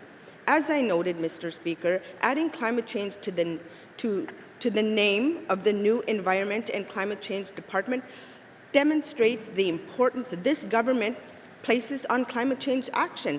Mr. Speaker, the government and the Premier Cochrane take climate change and impacts being felt in the North seriously. Like I said, she has spoken at length and great detail at recent events, particularly to a national audience about the severity of climate change in the North, as well as some of the impacts felt by some of the Northwest Territories residents, as well as our communities. This message is one that she is very passionate about trying to alert other Canadians the realities of climate change. Mr. Speaker, I was at one of the events where the Honourable Premier Cochrane had spoken about that, climate change is more active in the North. It is. I mean, we're seeing it on a yearly basis. So, I mean, this is a message that this government is doing to ensure that we are getting message out. Thank you, Mr. Speaker. Thank you, Deputy Premier. Oral questions. Member for Frame Lake. Merci, Monsieur le Président. I want to thank the Deputy Premier for that. I didn't hear the word crisis or emergency. I heard serious, but I didn't hear the right words. So I'm going to try it a different way, Mr. Speaker. I mentioned in my statement that I've only ever heard one senior person in this government ever use the word crisis or emergency next to the word climate. So can the Deputy Premier tell us whether the public service are allowed to call climate change a crisis or an emergency? Merci, Mr. Speaker. Thank you, member for Frame Lake. Deputy Premier. Thank you very much, Mr. Speaker. There's no restrictions on public service related to the use of the term crisis or emergency. The way we communicate climate change to our residents is important, and the terminology we use ultimately plays a role in shaping public discussions.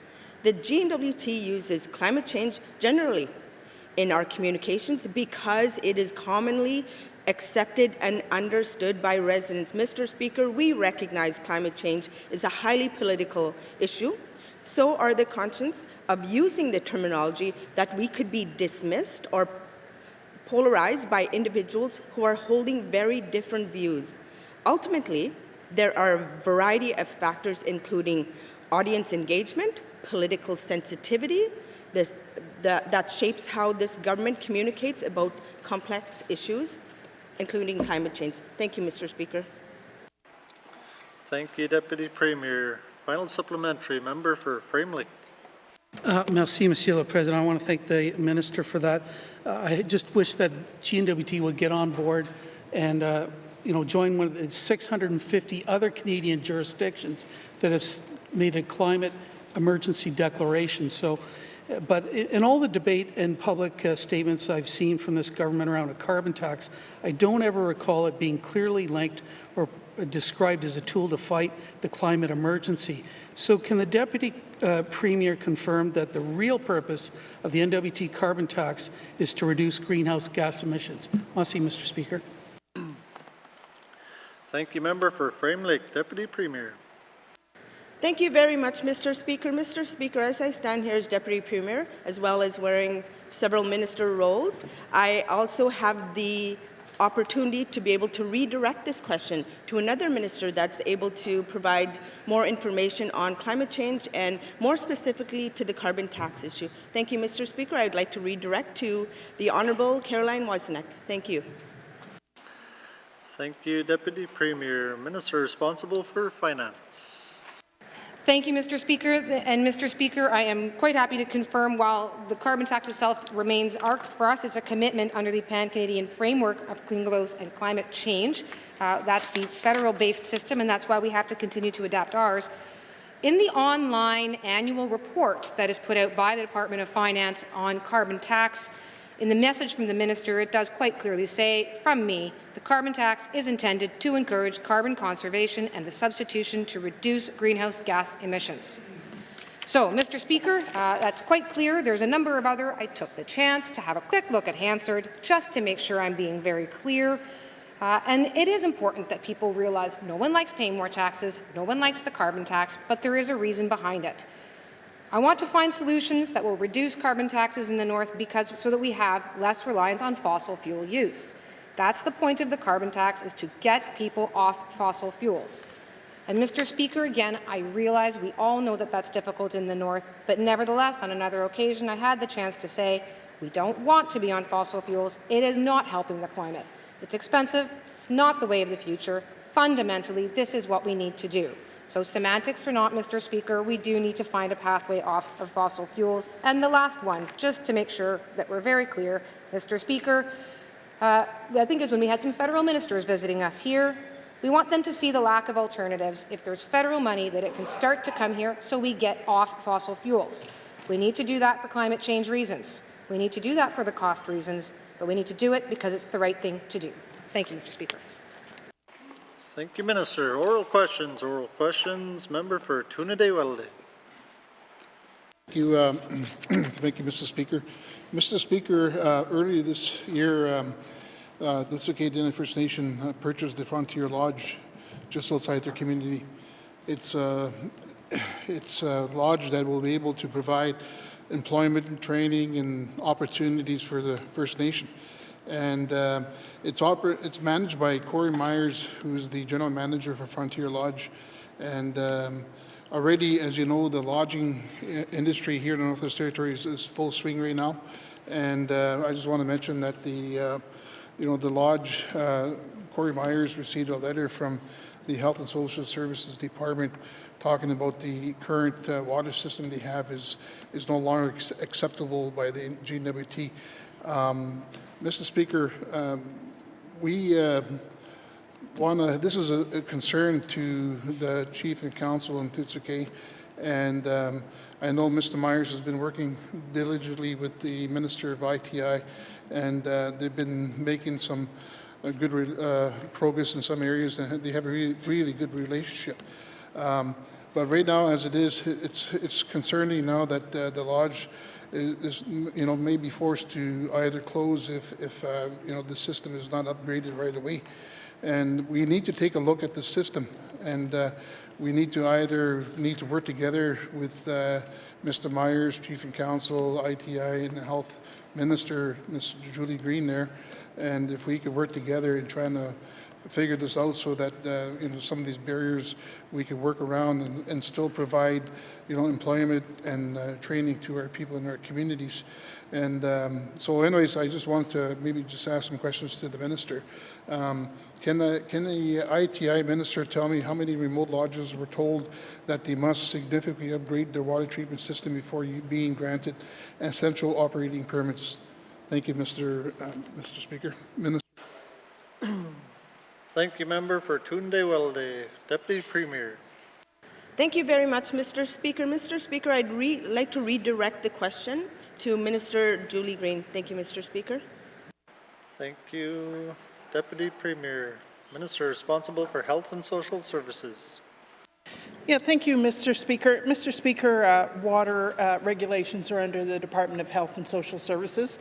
It's my information that the environmental health officer has been working with the Frontier Lodge to resolve the issues around permitting that have arisen, that this work has been ongoing for a year, and that what we're trying to achieve here is public safety, where we're not trying to put anyone out of business or to inconvenience. We actually regulate collaboratively, if you will, with the operator to ensure that it's a resolution that is feasible and practical. Thank you. Thank you, Minister. Oral questions. Member for Tunde-Wilde. Thank you, Mrs. Speaker, and thank you to the Minister, Health Minister Julie Green. I guess my question will be to her again now, I guess, is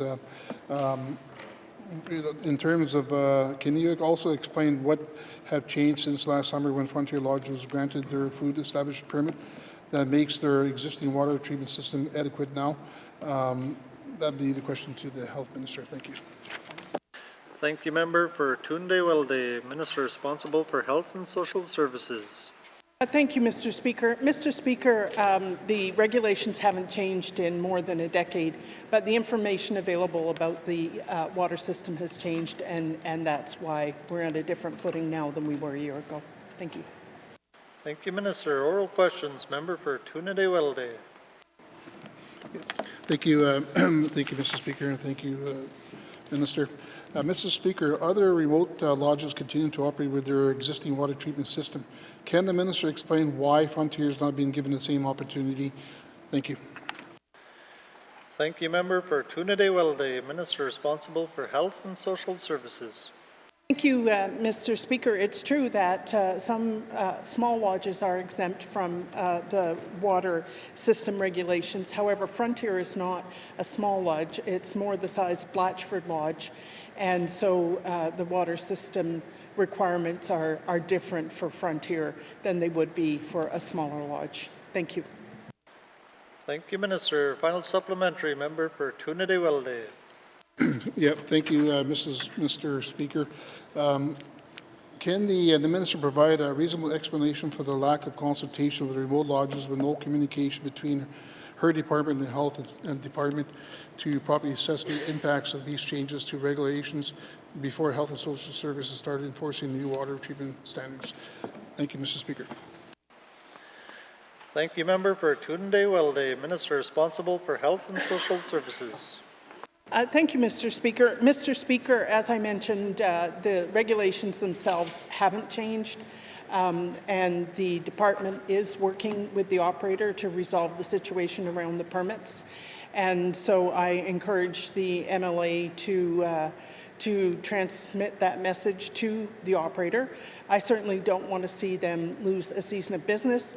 I went there last year. I don't think the member was there, but I went there last year on a retreat. And it certainly is a very nice place to be, and I think that this is a problem that can be resolved so that others can enjoy it as well. Thank you.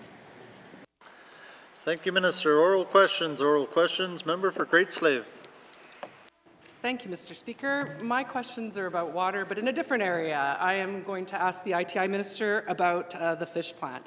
So given that we've heard a lot about the impacts to Hay River and the South Slave with the fires and the flooding, can the Minister speak to what is being done to support the fishers to ensure that there is enough production of fish to go through the plant and not make it a folly? Thank you. Thank you, Member for Great Slave, Minister responsible for Industry, Tourism and Investment. Thank you, Mr. Speaker. Mr. Speaker, the fish revitalization strategy from back in 2017 speaks to these exact challenges.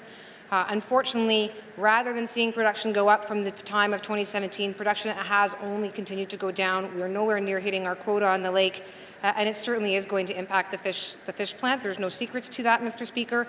So, Mr. Speaker, we need to work with the fishers. We want to ensure that they know that we're working actively to make sure that we are not going to remain under FFMC forever. There's different pathways to get there, Mr. Speaker, and I've asked to make sure that we have one available and ready to go.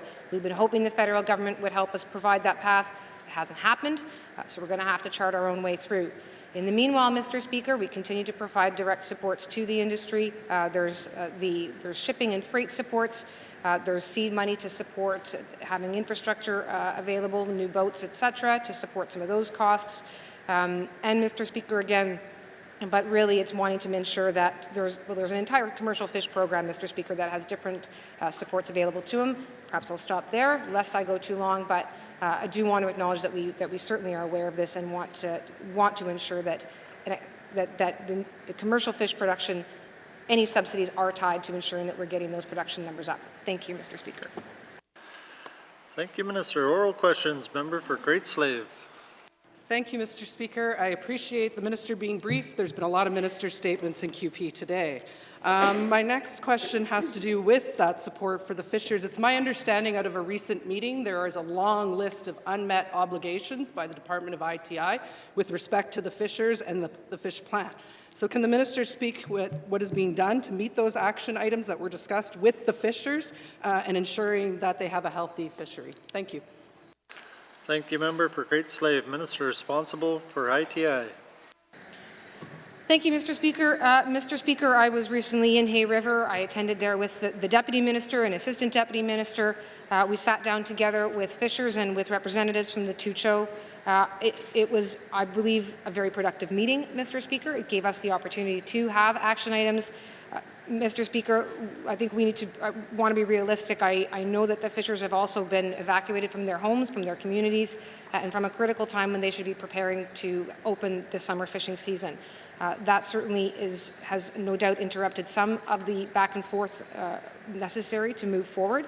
But that said, Mr. Speaker, I know there are funds available that we were alerting our colleagues in Hay River to around training to ensure that they can bring new fishers on, mentors on, and we're going to work with those interested to see that those funds can be available, that they can apply. Normally this would be an application to EC&E. In the circumstances, Mr. Speaker, we're going to ensure that we can support people to have those applications done so that they're ready to hit the water.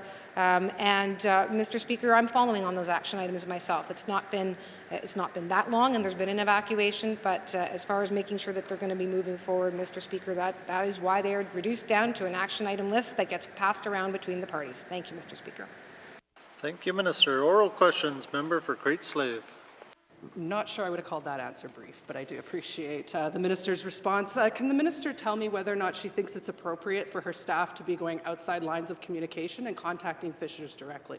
Thank you. Thank you, Member for Great Slave. Minister responsible for ITI.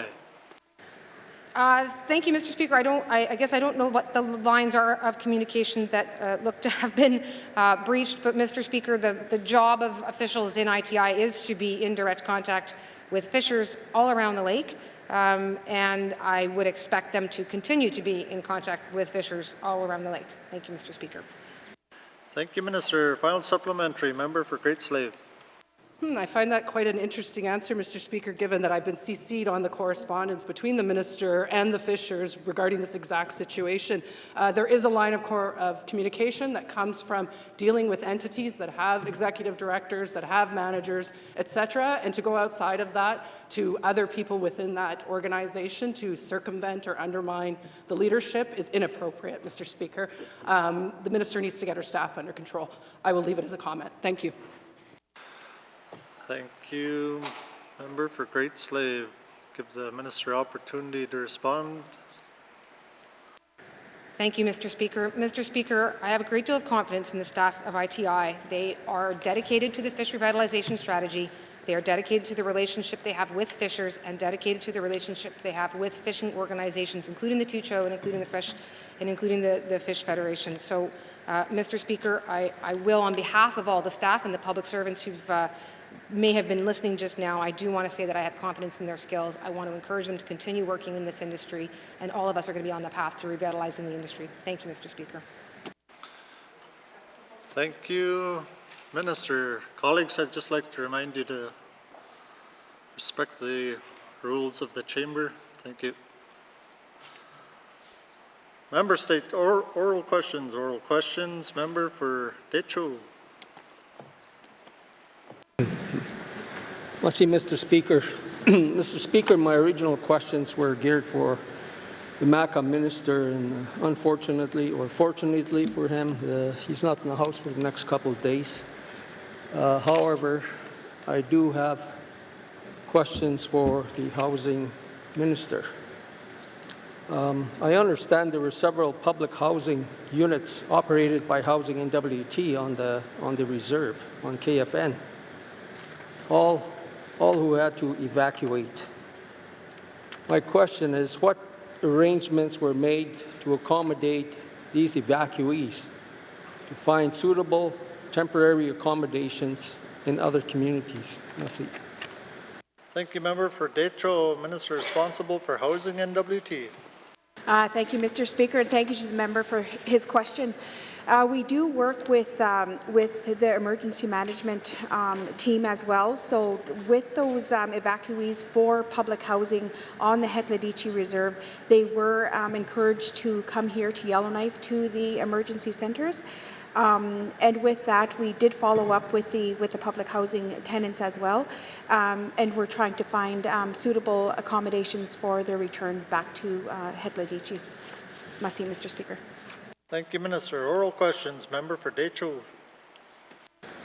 Merci, Mr. Speaker. At the point of evacuation and the days leading afterwards, there was no messages or messaging to the public renters on available accommodations or what Housing N.W.T. was going to do to accommodate finding them suitable units. And many were, handicapped, and many were elderly. And there was many women that were pregnant at that time. So I'm really wondering how Housing N.W.T. missed that boat. Merci. Thank you, Member for Decho, Minister responsible for Housing N.W.T. Thank you, Mr. Speaker, and thank you to the member as well. That I just want to really elaborate that we were dealing with an emergency for Hay River and Hetla-Dichi. I did work with the MACA minister as well, along with my colleagues, to look at how would we be responding, and how would the residents of Hay River be taken care of. They were encouraged to come here to Yellowknife, and further looking at their suitable accommodations here. Unfortunately, we didn't look at the available public housing units here in Yellowknife as well too, but we are working directly with those tenants as they return back to the community. We do have 10 federal housing units that are available in Hay River today. We are working with the community to look at the allocations of those units, and I will look at further updates for the member. Thank you, Mr. Speaker. Thank you, Minister. Oral questions. Member for Decho. Let's see, Mr. Speaker. What I'm getting at there is that the renters in the housing's public rental units on the reserve are the responsibility of Housing N.W.T. in the Northwest Territories, and that go for any other community. And I'm wondering, why was there no provisions made to pay for accommodations like hotel rooms and their meals while they were temporarily removed from their public rental units? Merci. Thank you, Member for Decho, Minister responsible for Housing N.W.T. Thank you, Mr. Speaker. Once again, I really want to just really include that we are a part of emergency management throughout the Northwest Territories, and we respond as one government and supporting this initiative through MACA. Right now, we are in the conversation with the communities as well too, and looking at what are we going to be doing for housing replacements in Hetla-Dichi. Also looking at our affected clients both in Hay River and Hetla-Dichi. We do have access to federal units right now, but we are looking at the ongoing conversation with the chief as well. What are we going to be doing, and how are we going to be responding? Are we going to be putting new units on the ground? Are we going to be looking at the federal units that are currently there? This is a further discussion that we are having at the community level. Merci, Mr. Speaker.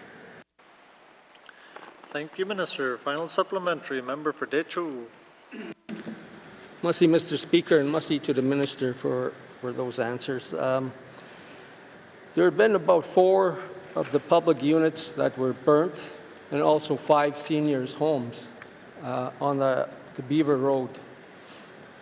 I'm wondering what are the Housing N.W.T's plans to replace those units moving forward? Masi. Thank you, Member for Decho, Minister responsible for Housing N.W.T. Thank you, Mr. Speaker. We are working directly with the emergency management and also with the with N.W.T as well, and looking at to finding further solutions to replace those units. There's actually 10 units that have been affected. I'm not too sure of the condition and if we've actually lost all of those units or if there's just severe damage to them. But as we go forward, I will provide those updates to the member. Mr. Speaker. Thank you, Minister. Oral questions. Member for Mumphrey.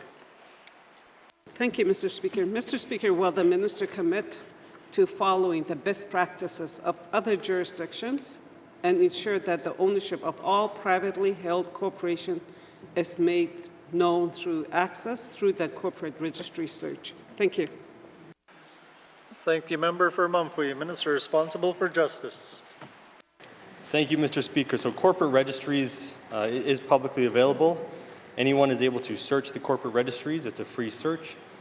For a fee of $4, anyone can then get detailed access to reveal who are the directors of that corporation, but the corporate registries does not keep a list of the shareholders of a corporation. Thank you, Mr. Speaker. Thank you, Minister. Oral questions. Member for Mumphrey. Thank you, Mr. Speaker. The reason why I ask that is that because in the N.W.T. we have a good system in place, for societies. But when it comes to a corporation for profit, we don't have any information. We don't know who owns what businesses, etc. And there's no requirements. And I just want to know why, So what is the purpose of keeping this information private? How do we ensure many of these business owners or these businesses are truly living and working in the N.W.T? Thank you. Thank you, Member for Mumphrey. Minister responsible for Justice. Thank you, Mr. Speaker. So corporate registries is responsible for extraterritorial registration, so companies from outside of the territory who want to do work in the territory, as well as in corporations in the territory. So that information, like I said, it can be publicly found, the directors, the location of the office, so things like that are publicly available. If a municipality and Indigenous government is having difficulties, the Department of Justice is more than happy to help. If the member has a specific issue that you would like to raise, she can send me an email and we can, with some details, and we can discuss it. I might not be much help here on the floor right now. I don't have details of the concerns that she's raising. I will say I'm not the most familiar with the Business Corporations Act. It's been a while since I've read it, and I'll say I have not read it in full. So it's difficult to sort of get perhaps a detailed answer that the member is looking for. But like I said, if they're running into roadblocks, we're happy to help. And so I encourage her to reach out. Thank you. Thank you, Minister. Oral questions. Member for Mumphrey. Yes, thank you, Mr. Speaker. Yes, I will take him up on his offer and meet with him to discuss this further. So no more comment. Thank you. Thank you, Member for Mumphrey. Oral questions. Member for Kamloops. Thank you, Mr. Speaker. Mr. Speaker, my questions today are for the Minister of Finance. Mr. Speaker, for the second year in a row, Hay River and Acknowledgements First Nation residents have been hit with severe disasters and forced to evacuate, as we have heard much of today. Residents who work for the N.W.T. but can't work remotely are being asked to use vacation leave, special leave, or even leave without pay during this time. This is unacceptable, Mr. Speaker. Mandatory evacuation should not be made to take away from people's family and medical needs, mental health breaks, or vacation leave. The N.W.T. must reinstate leave banks to N.W.T. employees who evacuated from Hay River or Acknowledgements First Nation. So I'm wondering if the minister can make that commitment here today. Thank you. Thank you, Member for Kamloops. Minister responsible for Finance. Thank you, Mr. Speaker. Mr. Speaker, emergency leave is available to public servants during an evacuation. This is paid leave. It does not draw down from other leave banks. And if an employee is being asked to take some other form of leave, Mr. Speaker, they should be discussing that with their supervisor or raising it in appropriate ways. If necessary, it can come through their MLA, it can come to me, but they should be on emergency leave with pay. Thank you, Mr. Speaker. Thank you, Minister. Oral questions. Member for Kamloops. Thank you very much, Mr. Speaker. And Mr. Speaker, I really appreciate the minister stating that, because I had the privilege of having dinner with people from Hay River last night, and this was not the information that they were receiving from their supervisors. So I think that that was really important information from the minister, and I appreciate that. Mr. Speaker, I'm wondering if the emergency leave that is afforded to public servants is equal to the number of days that they were under mandatory evacuation. Thank you. Thank you, Member for Kamloops. Minister responsible for Finance. Thank you, Mr. Speaker. Mr. Speaker, yes, if you're on emergency leave, if you're subject to an evacuation order, you can remain on emergency leave, and it won't draw down again, as I said, on your banks. Mr. Speaker, I want to acknowledge there are public servants who are based within the community that's under evacuation who are working remotely, and I just want to acknowledge that I'm conscious of the fact that they are doing so under great strain when things are more than disruptive in their lives. So. Wanting to also extend that while these emergency leave banks are available, I certainly want to extend my appreciation for those that have been called to continue to work under circumstances that are very difficult, whether remote or otherwise. But certainly to be very clear, again, there are different types of leave, and even when the evacuation order is lifted, it may well be that some people cannot yet return to their homes or to their communities. There are those who can't return right now, maybe under health circumstances, back to Hay River in the circumstances. And again, they can be looking at what types of leave are appropriate, whether emergency leave is still appropriate or whether special leave or an annual leave is appropriate. But again, at that point, Mr. Speaker, once the evacuation order is fully lifted, that may change. But right now, if they can't go back, they should be speaking to a supervisor to ensure that they're being appropriately accommodated. Thank you, Mr. Speaker. Thank you, Minister. Oral questions. Member for Kamloops. Thank you very much, Mr. Speaker. Mr. Speaker, I'd like to ask that the minister also, and you know, the GNWT is very good at using Baronet. We even, as MLAs, get Baronet over here, and I'd like to ask that this information be added to an upcoming Baronet circulation as well. Mr. Speaker, GNWT employees are not the only NWT workers impacted by severe disasters. People who are self-employed or work for small and medium business who do not have billable hours or hours worked are going weeks without pay sometimes during these mandatory evacuations that are happening. We heard here earlier today from the Deputy Premier that the GNWT will provide $750 one-time payments to residents. When we look to the south and what's happening in Alberta, Alberta residents are receiving $1,250 per adult and $550 per dependent child when they go 7 days without mandatory evacuation. One of the concerns that I have is that there is such a high cost of living in the Northwest Territories, and quite often people are evacuated for a week at a time, and to expect residents to be able to pay their bills at even 1 week is 25% of your monthly income. So I'm wondering if, first off, if the minister is looking at raising that amount to something that is more reflective of the cost of living in the territory, and second, why they have that caveat of 7 days of evacuation, because missing even 1 or 2 days of pay is extreme for people in the Northwest Territories. Thank you. Thank you, Member for Kamloops. Minister responsible for Finance. Thank you, Mr. Speaker. Mr. Speaker, I can't make everybody whole. The government of the Northwest Territories can't make everybody whole. I think several of my colleagues have already spoken about how heartbreaking this is. To hear on late Sunday night that this community was being evacuated yet again. Mr. Speaker, my first thoughts were to children who are being woken up in the middle of the night to have to leave their houses again. So, you know, it's not for lack of awareness of how tremendously difficult this must be. To the extent that someone who's not experiencing it can even pretend to actually be able to say that we know how someone feels when we're not in those shoes. So, Mr. Speaker, no relief program that we ever come out with is likely going to be one that is completely satisfactory, that makes anyone whole, and that totally fixes every single need that anyone has. I know that. I'm aware of it. If we're going to compare ourselves to Alberta, Alberta has some billion-dollar surplus. We do not have a surplus. We continue to run a deficit. We have an operating surplus that offsets some of the debt we take on for our capital plan. So that said, we're trying to find gaps. I know the United Way right now has over $500,000. They've been trying to get that money out the door. We're looking at ways that we can better support them going forward so that that process can be made more easy, that process can be more accessible. It's a nonprofit. I certainly don't want to put a burden on them, but there's a lot of money there that we want to be able to support them going forward, so we're having that conversation. And now we're looking at what other gaps we can fill. Again, employees we've looked at the number of employees that are under income assistance. They received their income assistance emergency funds and continue to receive income assistance.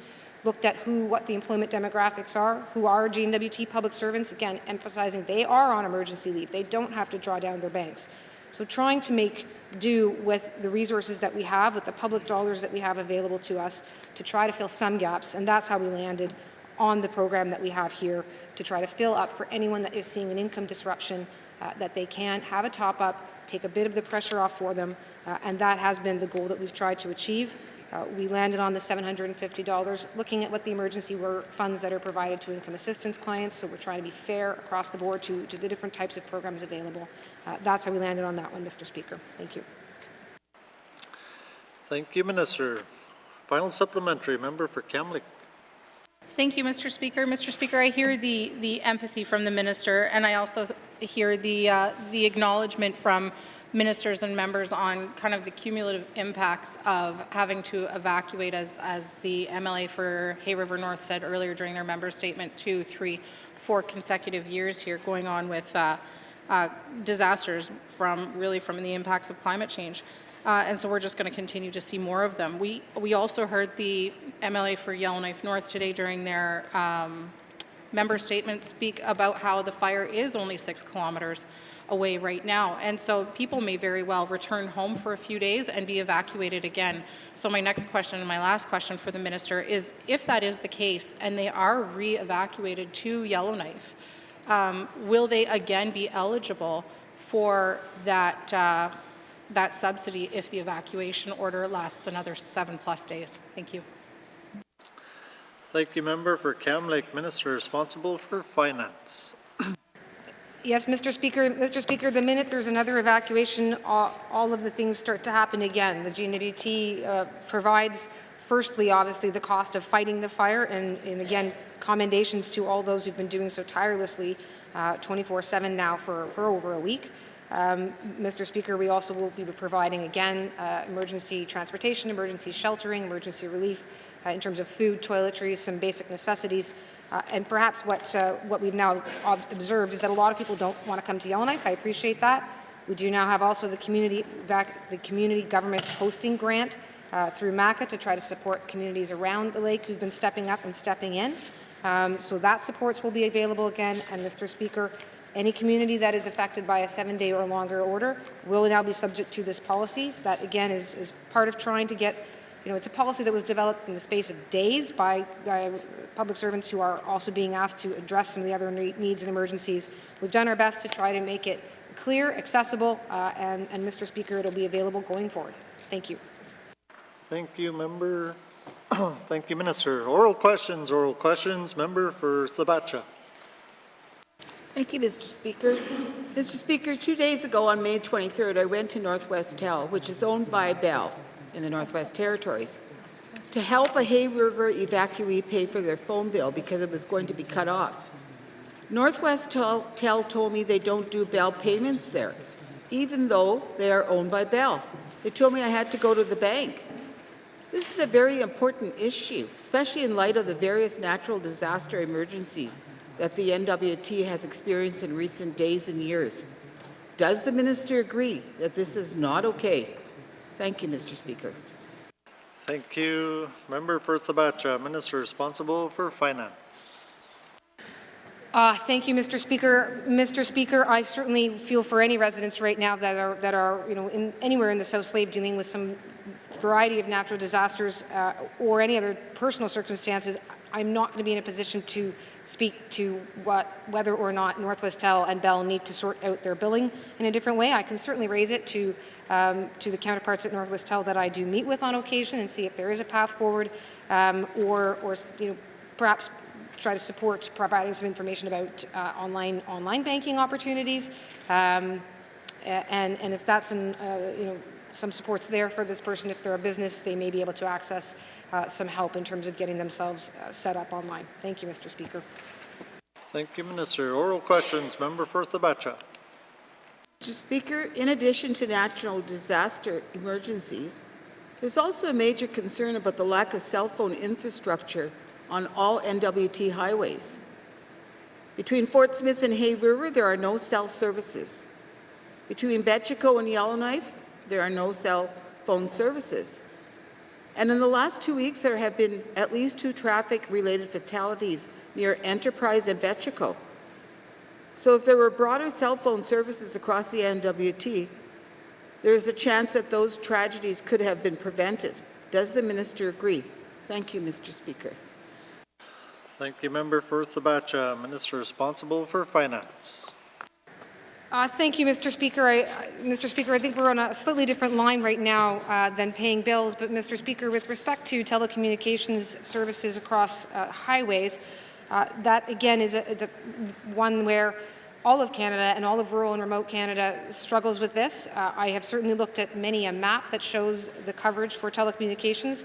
But we're not alone, and in fact, northern parts of many provinces are in a more dire circumstance than what we are in terms of their demographics and population that are affected. So as far as whether it would have prevented a highway accident, Mr. Speaker, that is probably a question that I'd have to go back to the RCMP about. I don't know if a cell service would have prevented an accident necessarily. No doubt having access to cellular services can access emergency services more quickly, Mr. Speaker, and that again is something where we continue to advocate to the federal government to ensure that they're making a pathway available for funding for communities that want to try to have that kind of infrastructure. Thank you, Mr. Speaker. Minister, oral questions. Member for Thabacha. Mr. Speaker, can the minister tell us what Northwest Tel's master plan is, or addressing some of these issues? Have they shared any plans with you or Cabinet, and not with all of us? Northwest Tel and Bell need to start being accountable. Does the minister agree? Thank you, Mr. Speaker. Thank you, Member for Thabacha. Minister responsible for Finance. Thank you, Mr. Speaker. I do meet with Northwest Tel periodically, and frequently. Well, and the purpose of those meetings is to get an update on achieving 5010. That is their mandate through CRTC, that they are to be providing the availability of 5010, even if not with the affordability that I also continue to advocate, where availability doesn't do much if we can't afford it. Mr. Speaker, I have on those occasions asked them and encouraged them to also reach out to standing committees to make their presentations available. I will certainly follow up to ensure that they are reaching out. I think this is information that would be of benefit to all members in the House. Thank you, Mr. Speaker. Thank you, Minister. Final supplementary, Member for Thabacha. Mr. Speaker, the master plan and accountability issues of Northwest Tel must be shared with all members of the Legislative Assembly, and it should include how they're going to lower the rates and create more choices. In this day and age, it is extremely important that the people of the N.W.T remain connected with the rest of the world via modern technology, with the internet and phone services. Does the minister agree with that? Thank you, Mr. Speaker. Thank you, Member for Thabacha. Minister responsible for Finance. Mr. Speaker, the digital economy is most certainly the way of the future right now in many respects. It's upon us. It provides tremendous opportunities, and I would like nothing better than to see some of the many small businesses, artisans, crafts, multiple sectors could benefit from better access to the internet. Tourism providers, so on and so forth. There are programs at BDIC with ADAPT to try to get businesses online. There are, hopefully now there's going to be the new subsidy that I've mentioned earlier coming available for residents. So again, I think, and this is where the member and I are likely in agreement. And Mr. Speaker, again, I will again confirm and follow up with Northwest Tel and encourage them to meet with regular members. It is information that we should all have. The more we're all talking about the same goal, the more we can hopefully achieve it. Thank you, Mr. Speaker. Thank you, Minister. Colleagues, our time for oral questions has expired. Written questions. Member for Framelick. Merci, Monsieur le Président. My question is for the Minister of Finance. The Government of the Northwest Territories is increasingly using public-private partnerships, or P3 financing, for large capital projects. P3 project accounting and disclosure is an area that continues to evolve. To better understand what P3 projects that N.W.T has initiated, their costs and impacts on public financing, please provide a list and brief description of all P3 projects undertaken by the N.W.T with partners for each P3 project, and 1, the original projected capital costs, operating costs, debt servicing costs, and any projected revenues and associated timelines for each project at the time of their approval by Cabinet for the last 10 fiscal years. 2, the annual actual capital, operating costs, and debt servicing costs and revenues for each P3 project for each of the last 10 fiscal years. 3, the P3 costs, capital, operating, and debt servicing and revenues as a percentage of the main estimates and capital estimates for each project during each of the last 10 fiscal years. And 4, whether there is any analysis conducted on the impacts of P3 projects on public financing, particularly programs and services, and whether any of this analysis is publicly disclosed. Merci, Mr. Speaker. Thank you, Member for Framley. Written questions, replies to written questions, or returns to written questions, replies to Commissioner's address, petitions, reports of committees on a review of bills. Member for Kamloops. Thank you, Mr. Speaker. Mr. Speaker, your committee would like to report on its consideration of Bill 79, an act to amend the Adjudicature Act. Bill 79 received second reading in the Legislative Assembly on March 29, 2023, and was referred to the Standing Committee on Social Development for review.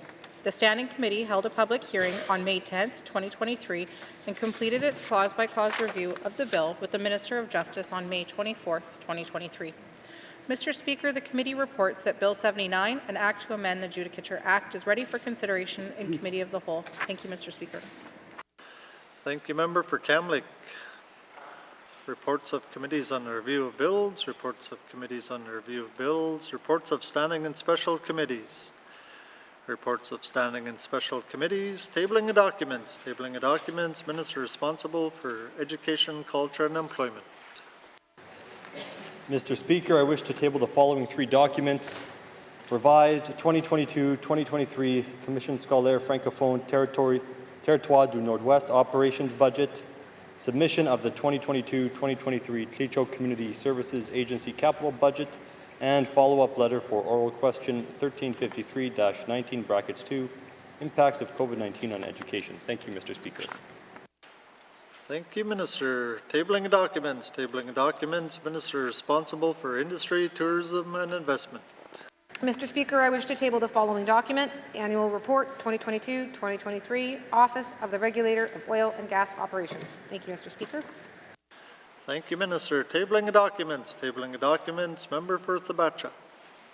Mr. Speaker, I wish to table the 2023 Independent Auditor's Report of the Auditor General of Canada to the Parliament of Canada on connectivity in rural and remote areas. Thank you, Mr. Speaker. Thank you, Member for Thabacha.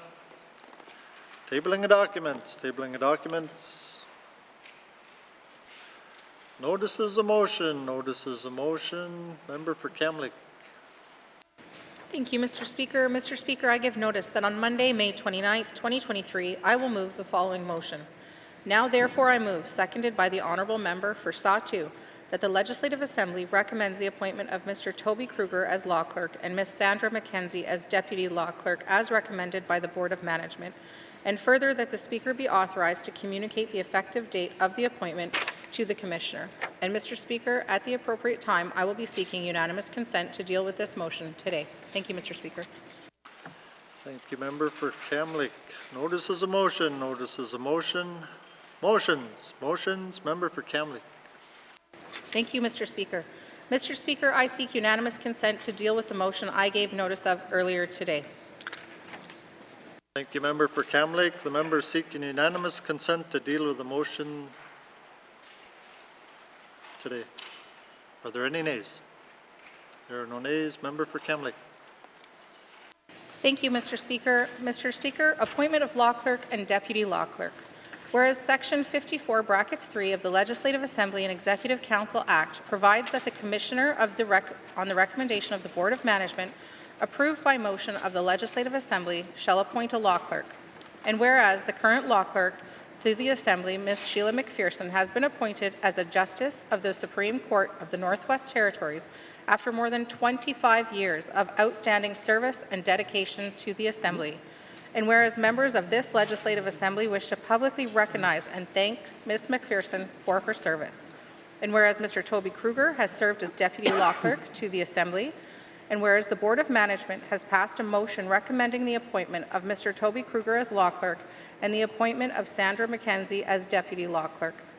And therefore, I move, seconded by the Honourable Member for Sahtu, that the Legislative Assembly recommends the appointment of Mr. Toby Kruger as Law Clerk and Ms. Sandra McKenzie as Deputy Law Clerk as recommended by the Board of Management. And further, that the Speaker be authorized to communicate the effective date of appointment to the Commissioner. Thank you, Mr. Speaker. Thank you, Member for Cam Lake. Motion is in order to the motion. Question has been called. All those in favour? All those opposed? Any abstentions? The motion is carried. Thank you.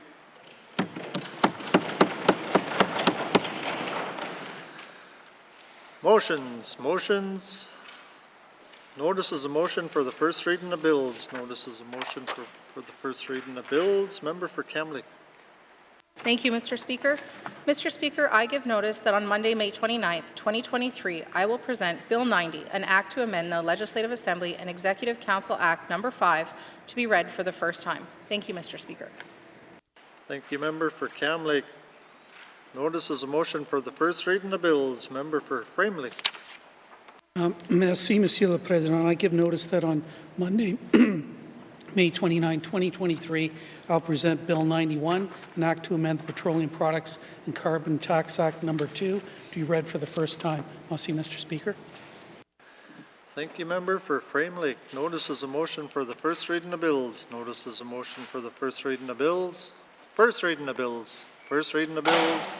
Second reading of bills. Second reading of bills. Consideration of Committee of the Whole of Bills and Other Matters, Bill 23 and 29, Minister Statement 264-19 brackets 2, Table Document 681-19 brackets 2, with Member for N.W.T. Lake signature.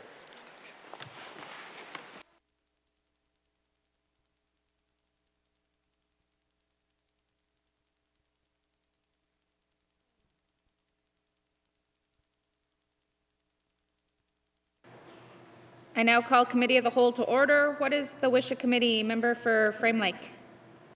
Merci, Madame la Présidente. I move that the Chair rise and report progress. Thank you. Does committee agree? Oh, yes. There's a motion on the floor to report progress. Motion is order, non-debatable. All those in favor? Opposed? Motion is carried. I will now rise and report progress.